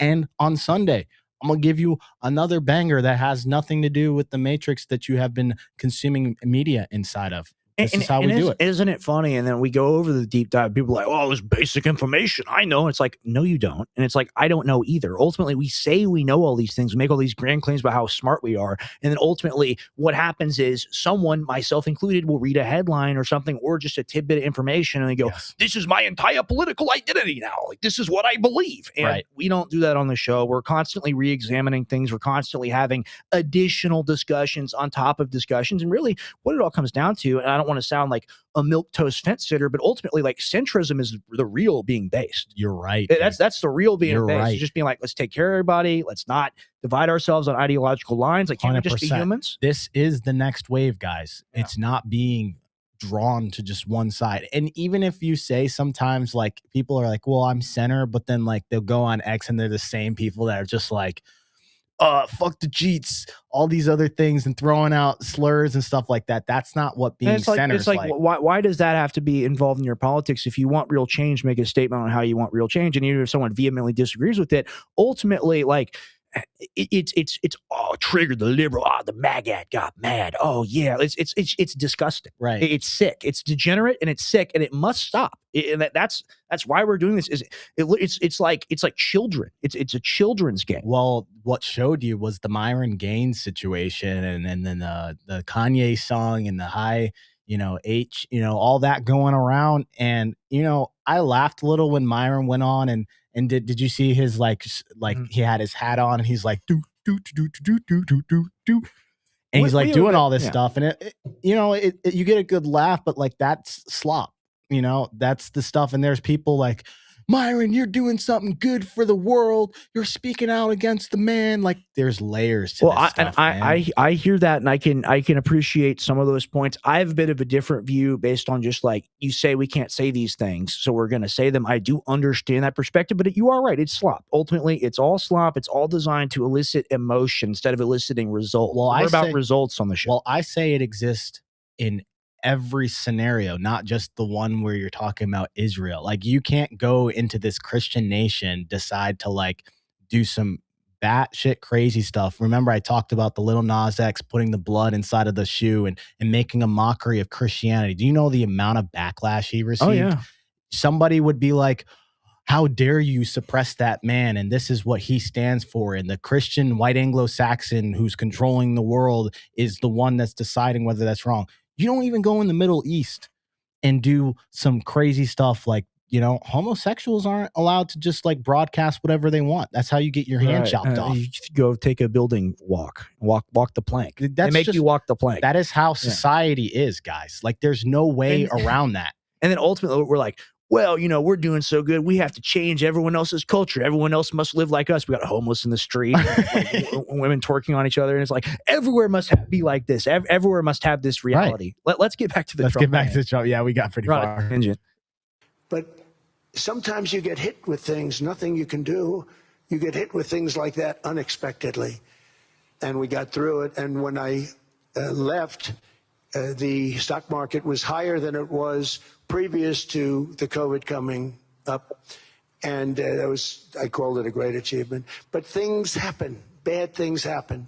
The things that we can stop are wars if we're smart. That we can stop. Those are a matter of being intelligent and having intelligent people on the other side. Because wars are the worst of all. Wars are worse than anything. But we can stop wars because that's sort of up to us. But things like dust flying in the air, wherever COVID comes from or whatever comes, sometimes you have to be a little bit lucky. But we are poised to have an economy like no other, not only in this country, but anywhere. And when you hear the kind of numbers that I can tell you that Scott Bessent was with me the other day, and he's looking at numbers. He said, I can't. And that's all he's done his whole life, pretty much your whole life. Scott, you weren't going to be a football player, I don't think. Scott was not that great at football, but he was always good at numbers, right? And he was looking at numbers. He said, I've never seen anything like this. We're poised to do things that no other country's ever done. And,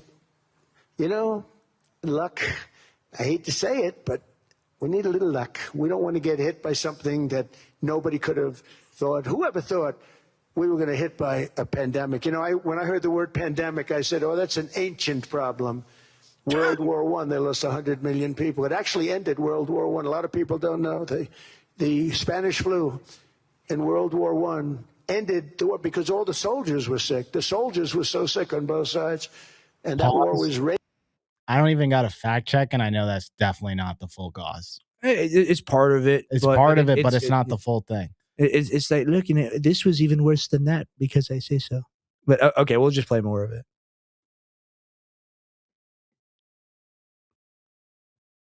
aging, and they were all dying from the Spanish flu. They were sick as dogs. They couldn't fight. So, you don't know how that would have turned out. But so we do, subject to that, and I always have to put a caveat in for it, but we're poised to have the greatest growth of any large country, I think any country that there's been. When you look at what's happening in the United States, it's really amazing. Thank you. One thing that maybe keeps you up at night, I know you don't sleep that much anyway, Mr. President, is the debt. The U.S. debt is high, is now the biggest expenditure on your budget. How to get out of that impasse? Well, the big thing is growth. Growth is the way. If we grow like this, we go from having at $37 trillion. We go from having high debt to low debt. But we also are cutting expenses, the old-fashioned way. We have extraordinary growth. I think we're going to be growing our way out. I think we're going to be paying off debt. We're taking in tremendous money from tariffs fairly. And again, I'm using them judiciously. Switzerland's a case study. He's using it judiciously. 500% tariff, 100% tariff, 50% tariff, just whenever he decides. See, that is fair. But it's all strategy, and it's all smart. It's just like we've been following this. It's literally as he decides. And with the deal with China, whatever the percentage was, I think it was like close to 100% or 50% or something nuts. Literally after 6 months that he's like, we're going back to the original deal because the original deal is better. It's actually a deal for the American people. And it's like, well, things got more expensive. I tried to order a capsule machine. I couldn't do it.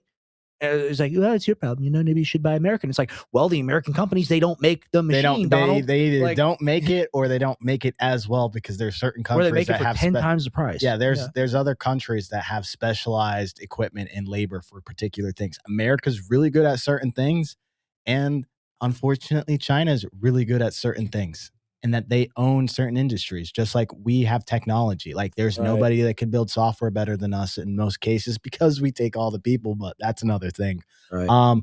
It's just very interesting. You're right. The numbers thing, I'm like, how do we come on like 25%? How do 50? Is it just because they look like round numbers that I like? It's a big, beautiful number. I like 10%. Yeah. 10% looks I like nice 100 on paper. because I keep it 100. That's what Barron said. He said, Dad, you keep it 100. So I said 100% tariff. I said, that's good. Right. No, and you know what? I just had an epiphany. He's not, there's like no one else, I think, deciding these numbers for him. Oh, yeah. No. Looking at the number, he's like, that feels right. 15%, 39% for Greenland because I like the word 9. Yeah. 9. Exactly. He's like, the kids, Barron told me they say 6, 7. So I say 67%. like it's just completely arbitrary. Go ahead. But it's the most planned thing ever. It's the most sophisticated. It's the most perfect. Everything's most beautiful. I could have gotten much more. I could have asked for much more, but we're using them judiciously. But I think growth, most importantly, and then cutting costs. Now, if you take a look at Minnesota, $19 billion in fraud and other things. People going to airports, they came into the country, they don't have 10 cents, and they're leaving with hundreds of thousands of cash in their bags. When we get to that, and our DOJ, Pam, and Todd, and all the people that work over there, and all of the people that work in here, I can tell you, Scott Bessent is working on that. It's a priority, right? You have your whole team. We're in there looking for where this money is coming from, how much it is. It could be more than $19 billion. Can you believe that? That's just one state. If we were able to cut out 50% of the fraud, 50%, and we should be able to do better than that, we would have a balanced budget without having to talk about even growth.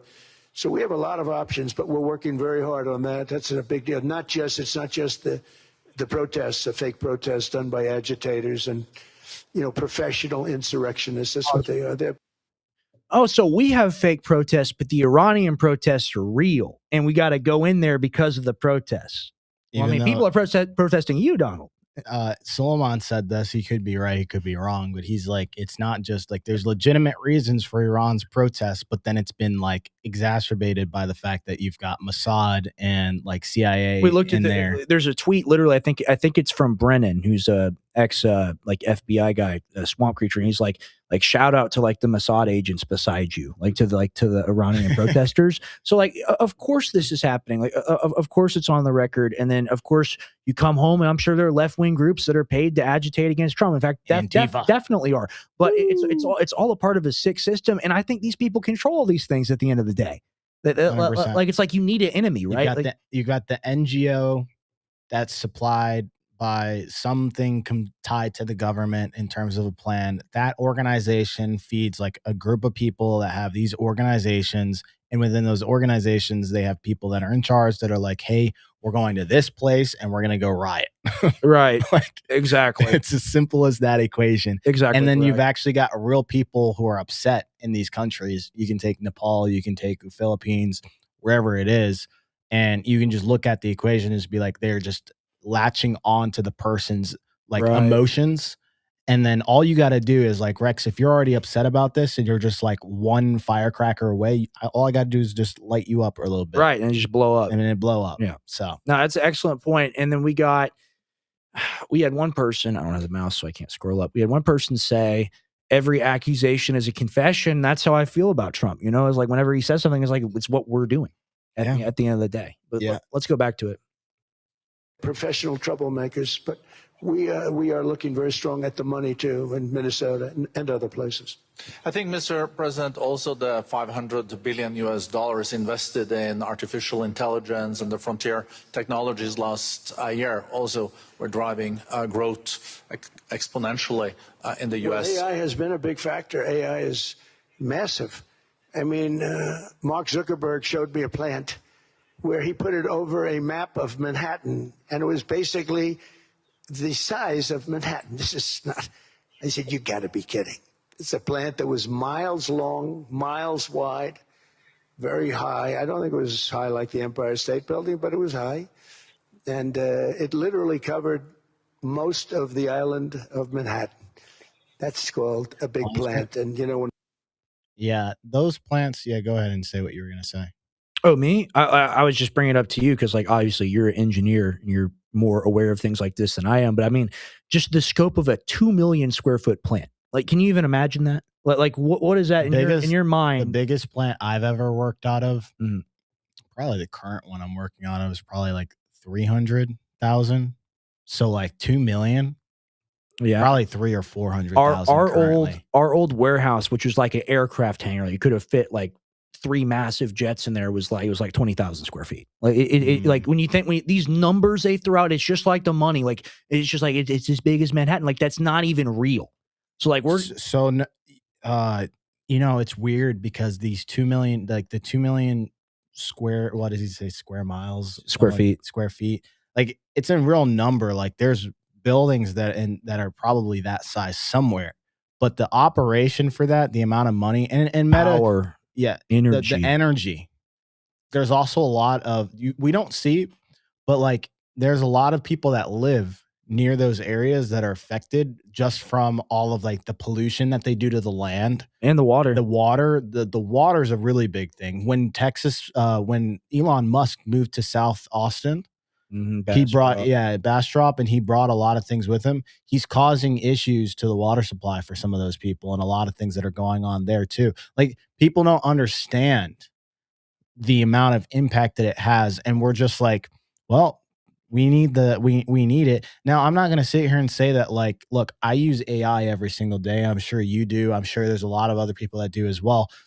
We just haven't found a better way to efficiently run AI without taking up a bunch of space and data. The Chinese did a good job with DeepSeek, and that's the whole purpose of DeepSeek is they found it may not be as powerful, but it's a more efficient way to process the packets. Yeah, because we just decide to go one way. I think the solution to this isn't just like, okay, we're just going to build more and take up more energy. I think the next stage to this is like, how do we get more efficient at doing the AI instead of, because computing power does take up a lot of servers, takes up a lot of space, takes up a lot of data in order to do these things. And then you've got to build these facilities to not just house all of the equipment. You're talking about people that run it. You've got places where people need to eat. There's people that there's bathroom. Like there's everything you can think of has to go into this one massive facility. But Well, ultimately, the thing is that it's hypocritical, right? Because like we Americans, we're poor, we're stupid, we don't deserve food or healthcare or housing. But AI data centers using 2 times the power of the human race in a decade.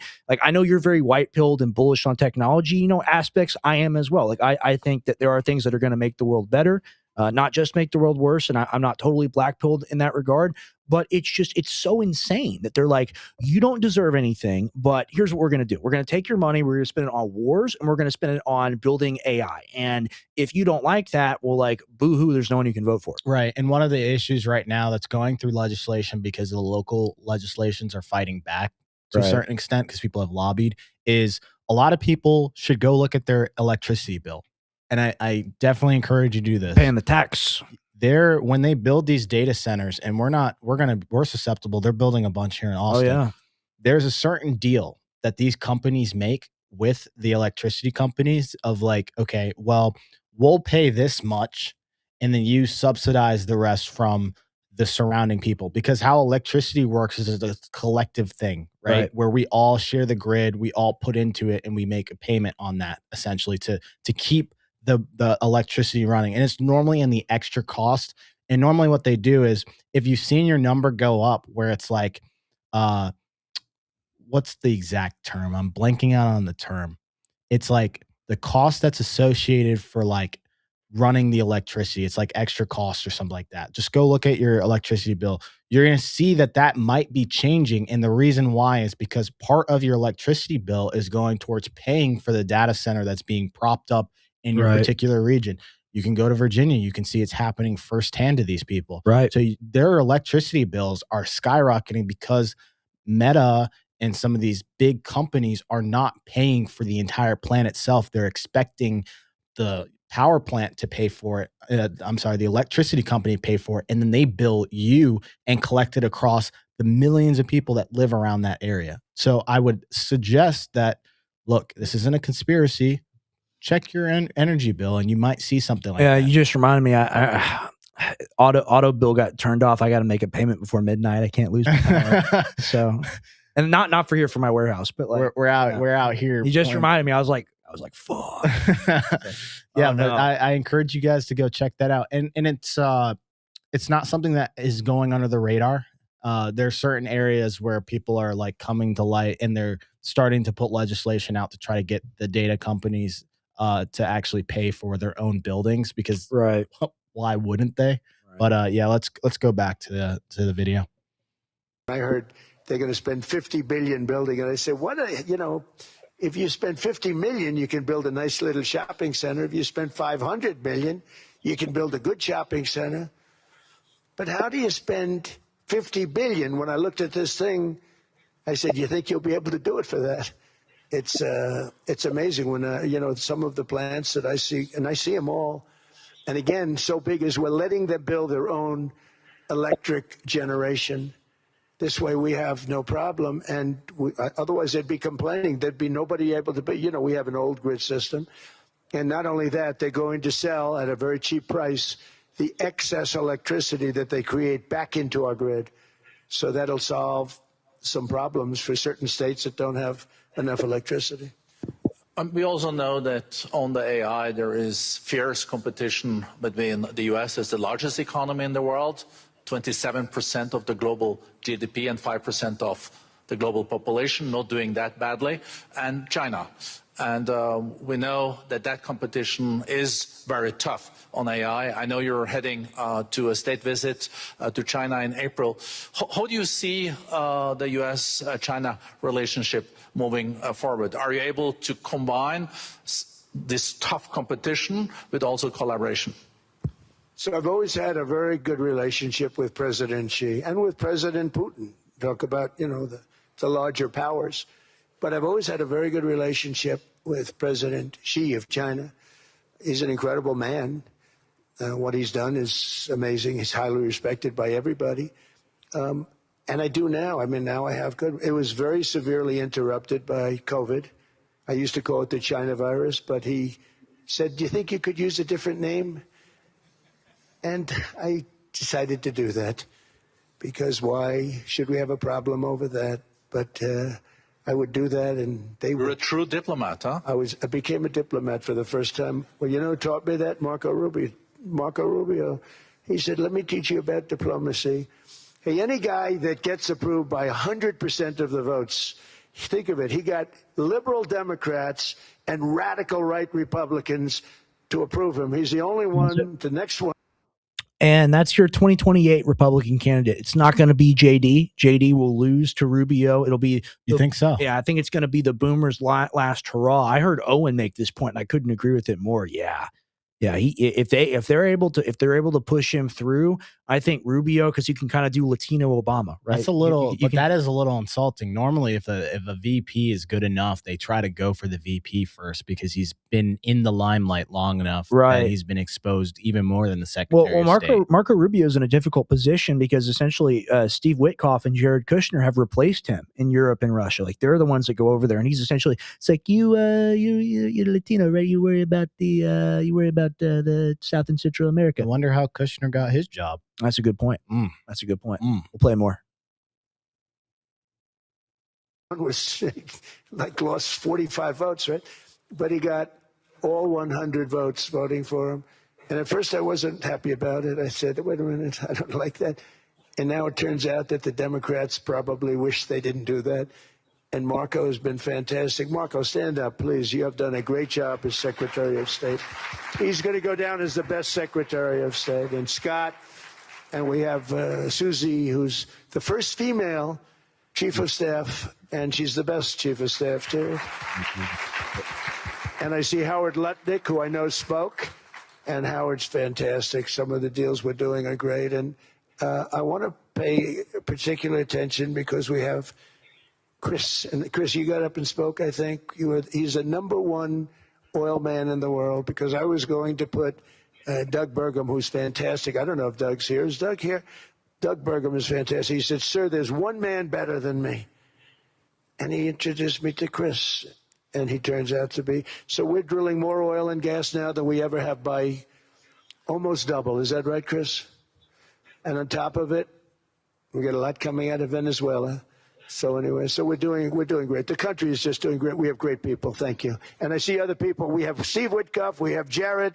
I got so many people. I'm in trouble because when I go back, they're going to be people with long faces. Sir, you didn't introduce me. I got so many people. And we have a lot of the greatest people anywhere in the world. I know them all. So I won't continue because we'd be here all day. Thank you, Mr. President. We also know that you're a deal maker, and then maybe coming back to Greenland and Ukraine. What kind of deal in the end do you see between the U.S. And Denmark? Because, I guess you see it now as a negotiation going on, or? Well, it's costing Denmark hundreds of millions a year to run it. And Denmark's a small country and wonderful people. But, it's very expensive. It's a very big piece of ice. And it's very important. I mean, I don't want to repeat the speech, but it's very important. And, everyone knows I like ice. I'm a big fan of ice, and they got ice people, and they got an ice country. I'm just going to start saying on the rocks. That's what I'm going to start saying. Greenland, just call him on the rocks. Everyone knows Vanilla Ice was the greatest rapper ever. And he had this song, it's called Ice Ice Baby. And when the first time I heard that, I was like, I'm going to buy Greenland one day. I'm going to take it. Go ahead. Sorry. That's good. That was good. That we use that for national and international security. That can create a power that will make it impossible for the bad guys to do anything against the perceived good ones. And it's a great block for Europe, just like, Denmark was supposed to spend hundreds of millions of dollars. They didn't spend the money. They didn't spend anything, almost. And we'll see what happens. I just say this. NATO has treated the United States of America very unfairly. We never asked for anything. We never got anything. We actually took care of the needs of NATO for years and years, which I felt was always unfair. So I got NATO to pay because they're rich countries. But I think it's time that NATO step up. We're helping them with Ukraine. Without us, I think Putin would have gone all the way. I think we have it. I think there could have been a World War III, if you want to know the truth, if Kamala was elected or Joe, any one of those, those thinkers, I think you could have ended up in World War III. And I will say Steve Witkoff has been dealing incredibly with, but we're not going to have World War III. We want to get it stopped, but we're not going to have World War III. I think if I wasn't elected, I think that could have evolved into World War III. It was a very, very bad situation, and it still is, but it's not that kind of bad. It's bad because so many young people are being killed. How close do you think there is on an agreement on Ukraine?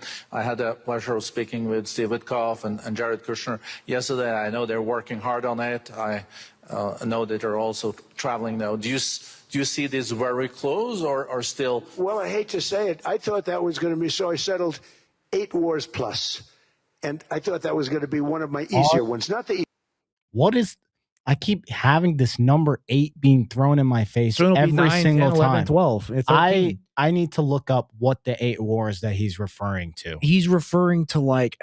I don't even know. That's what I'm saying. Well, I guess we took over Syria and we installed the puppet there, right? And then the Azerbaijan-Armenia thing. What, does Yemen count too? Is he counting that? I guess we ran away, so that counts. He's counting the boat fell off the ship. He's counting the Democratic Republic of the Congo. They had an internal civil war going on there. No, wait, India, hold on. Pakistan, which they both sides say he's not involved in, but he took, so we're up to 5.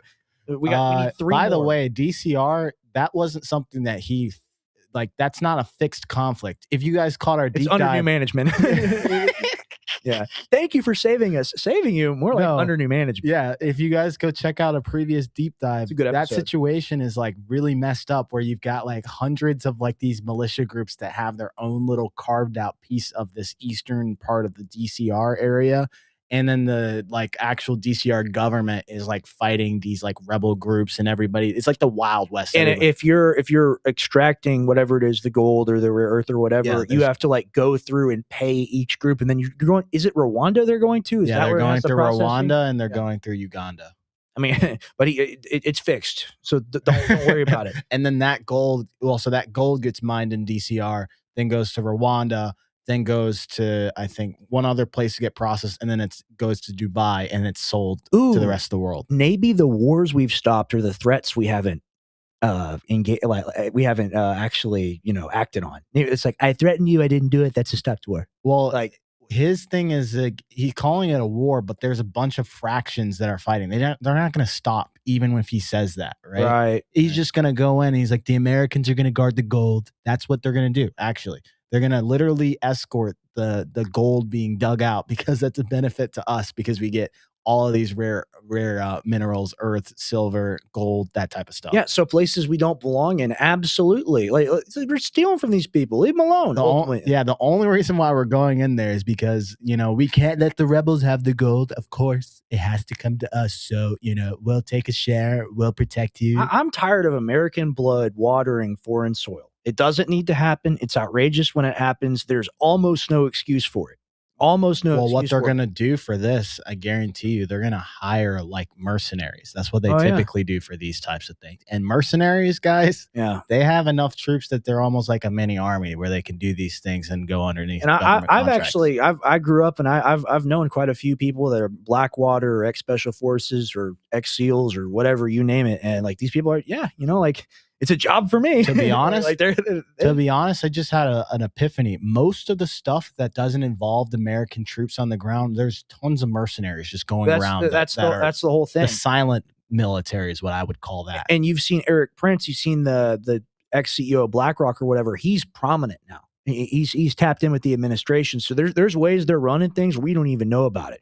Because ultimately, like, there's a large population of, like you say, mercenaries that are willing to do whatever. Yes, because it's like the Wild West. They don't answer to anyone specifically. And then it's not a war; it's a business deal. And you see how that sickness works. Ooh, man, this is a chain of thought.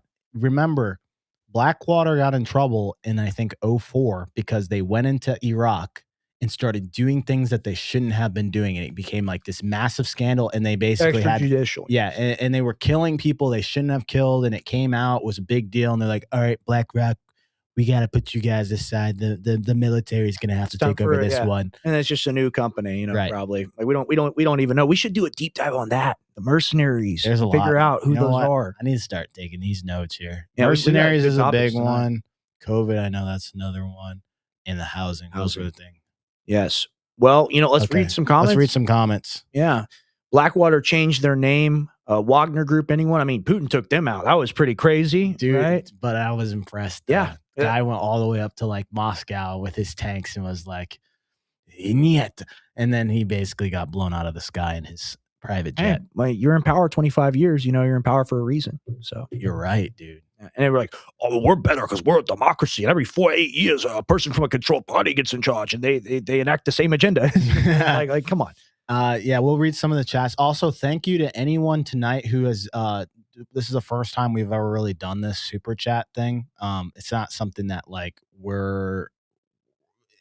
really appreciate it, and I thank you guys for just anything you guys do to contribute to the show. It goes back into the show.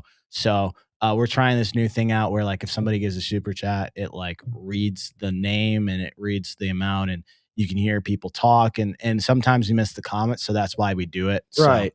And here's the thing. Ultimately, like Eric Prince was helping rescue kids per Alex Jones. If you're referring to the Afghanistan evacuation, a lot of groups were involved in that. I would agree that that's a good thing. That was a horrible situation, like, absolutely terrible situation. But like those groups do provide some legitimate services at the end of the day. But ultimately, why are we over there? Why are we over there? Why are we doing these things? Resources. Exactly. It comes down to that. Exactly. I think Venezuela cleared that up for me. Once I realized why any regime change, why anything happens, even why we go to war with certain places, there's something there that we actually like. Any warlords are financed by the CIA. Absolutely. Trump just says the same stuff over and over. Why play his comments at normal speed? Time's like, yeah, we got to speed him up. Yeah. Thank you. You stay safe as well, T-Blut. You have a good night as well. Maybe Epstein had the bubble party footage. Uh-oh. What is that? I don't know. They were blowing bubbles on each other. I'm just here back and forth doing chores. Shout out to you. Thank you for honestly, you honor us by choosing to listen to us while you're chilling out. Man, there's a lot of people tonight. Is everybody hunkered down because of the snow? Is that what's going on? Yeah, everyone's available. I think everybody's home right now. Is that? Can some people clarify in the chat? Are you guys all home right now because like there's like giant winter storm? I heard Connecticut is getting like 10 to 18 inches. I've heard Boston's getting like up to like 24. Austin is just gonna have like a little like layer of ice and everybody's freaking out. Buy up all the water. Weather has gone insane. Rain passed earlier. Weapons testing and data mining operations. Guess who's next? Younger Americans will soon be paying $2 trillion in interest payments on the national debt to people who loaned us the money at costs that cost them nothing to earn. It's just true. This could be true. It's all imaginary. San Antonio HEB looked like an apocalypse. Yeah, it does look like an apocalypse. And people were saying that I went to we got a chat. Honey Badger donated $5. I believe the rebrand or name change of Blackwater is now Triple Canopy. It's called Triple Canopy now. There's a double feedback issue. I don't know what that is. It's fine, but it doesn't go on stream. Yeah, Blackwater. Why don't they just call it like White Earth or something? Just like just Canopy. There's infinite antonyms and synonyms you can use to do whatever. Yeah. Snowing here in Colorado. Storm. Thank you, Honey Badger. Stormageddon. Adam says. Yeah, that's what they say. I don't know. I think it's overblown. Well, Colorado, I expect the snow. Come on now, for sure. More people here. It's our channel, bro. This is the gray area. It's me and Tim. More people are here because we're growing. We're doing the show. Blackwater caused the massacre and destruction of the city of Fallujah. Is that really true? Because Fallujah was one of the worst things in Iraq. What? The Fallujah incident? You don't know? I gotta recap. Like I know off the top of my head, but I don't want to speak on it. I've seen a interview with who's that guy? Sean Ryan. I saw him interview a Marine who was there. He was going over it. It sounded apocalyptic. It was like the worst place ever. But I don't know. I'm too young. But thank you, and please like the stream, repost the stream if you're on X, comment on the stream if you're on YouTube or Rumble. Go to the comment section. That really, really, really helps the show. It really does. And by the way, you guys are. I gotta say, I'm feeling something. Like the amount of engagement that we have. It's a lot of love. It's a lot of love, dude. And the amount of engagement that we have beats a lot of people that I see. You guys are like loyal. You guys are active, and that makes a big impact to us because I see this and I'm like, all right, double down. Like we just got to bring more value, more value, we got to work more harder. value. So if you guys have noticed this little chat in the right side, that's new. The whole TV, everything. We got Andrew the badass switching for us. Yeah. I mean, it's all come together at a point. It's still coming together. We have a lot to do, but people don't realize it because like we were doing the show Tuesday, Thursday, Sunday, and then recently I started doing daily, and then you switched to Thursday, Sunday. You're doing that because we're upscaling. We're going to a crazy dimension. I'm trying to bring on everything that has to do with like professional structure. show. Yeah, structure. That's like my biggest thing right now for the show is structure because if you guys were there for the StreamYard time period, like just messing with that all the time and can't hear the audio. Fighting over the keyboard. Andrew's been phenomenal. This thing is just not glitched at all. Like everything's working as should. And then at the same time, I think the next stage to this stuff is like what is the next stage? I got so much getting more calls stuff. to work with getting calls system. to work is the next thing. And that's why we've had people ask us like call in. We're still working it out with the new software. The new software is so incredible. The only thing is there's a couple audio input things that haven't been sorted out yet. Yeah. So we're you guys, close. you guys won't be able to call in for some time.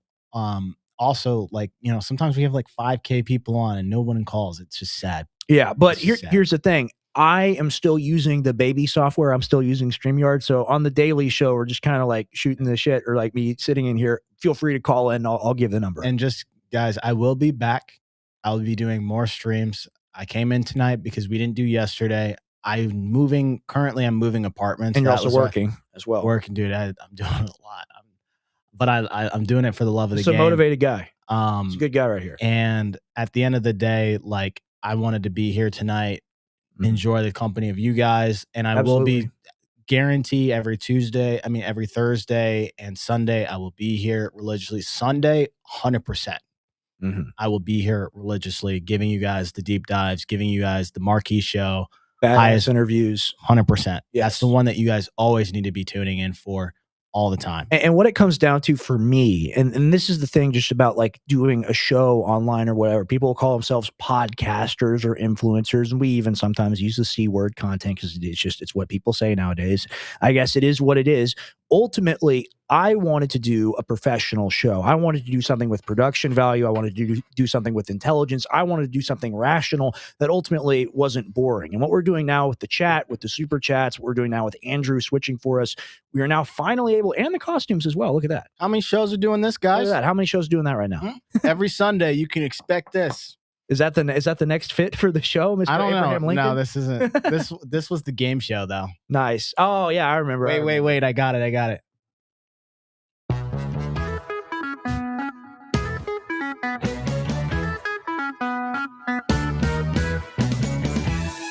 Look at this. You don't get this anywhere else, folks. Oh, yeah. This is #1 show right now. #1 show, Gray Area. Let's go. We love our guests. Gray Area to the moon. 1 million subscribers. We love our audience. 1 trillion subscribers. Yes. 1 trillion. Let's fucking go, dude. Yeah. Awesome. Well, we'll go ahead and wrap up, right? Yeah, we're going to go ahead and wrap up. Yeah. But yeah, where else do you guys get this? Everyone else is just like, I do need a monocle. He said, I need a monocle that would fit me so well. Mr. Monopoly Man? Yeah, I need a monocle. Yeah, I'm going to start having Rex wear some of these costumes. Yeah, I was telling him earlier, I was like, I want a Trump wig because I'm bald anyway. And I put on dude, that would be so legendary. And I put on the gray wig earlier on one of the weekday streams. And I was like, I kind of like this. Like, I kind of like getting into character. And I understand why you like doing it too. So it's very fun. I remember back at the InfoWars studio, back in the yay old days, before it was Owen's room and then Chase's room and now Harrison's room, we used to have a giant costume room. And it was just full of all kinds of crazy stuff, right? And it'd be like an elephant head and a donkey head, Democrat, Republican, arguing each other, all kinds of fun stuff. We're bringing back vintage feels, vintage vibes. And like, ultimately, it's a fun show. Those are not fun. Oh, we got another chat. Honey Badger donated $5. I did 4 years in the Marine Corps as a mechanic. I wasn't reached out to, but my intel buddy was when the Russian-Ukraine thing kicked off. Okay, so he said he was a Marine. I didn't know you were a Marine, dude. Is a Marine. Once you a Marine, are a Marine. Well, once a Marine, always a Marine. Damn. That's what Thank you for your service, man. Yeah. You're a rifleman, Honey Badger. Dang. All of y'all are. What was that like? Shoot. Nice. I'm a civ. Rex could pull off a Teddy. Ooh, I'm doing that for Halloween. There's so many good opportunities for Halloween. There's Maduro. You can dress up as Maduro. You can wear the tracksuit. There's that as well. You could do Prison Maduro. Austin's one of the very few places that still has a Party City. Can you believe it? I'm going to Party City every Saturday. There's multiple. There's a lot of them here, actually. It's interesting. Yeah. So, I mean, like, they love it. So we're going to sign off here, but thank you for tuning in. This is The Gray Area. All right. You can sign us off, Andrew. All right. Thank you.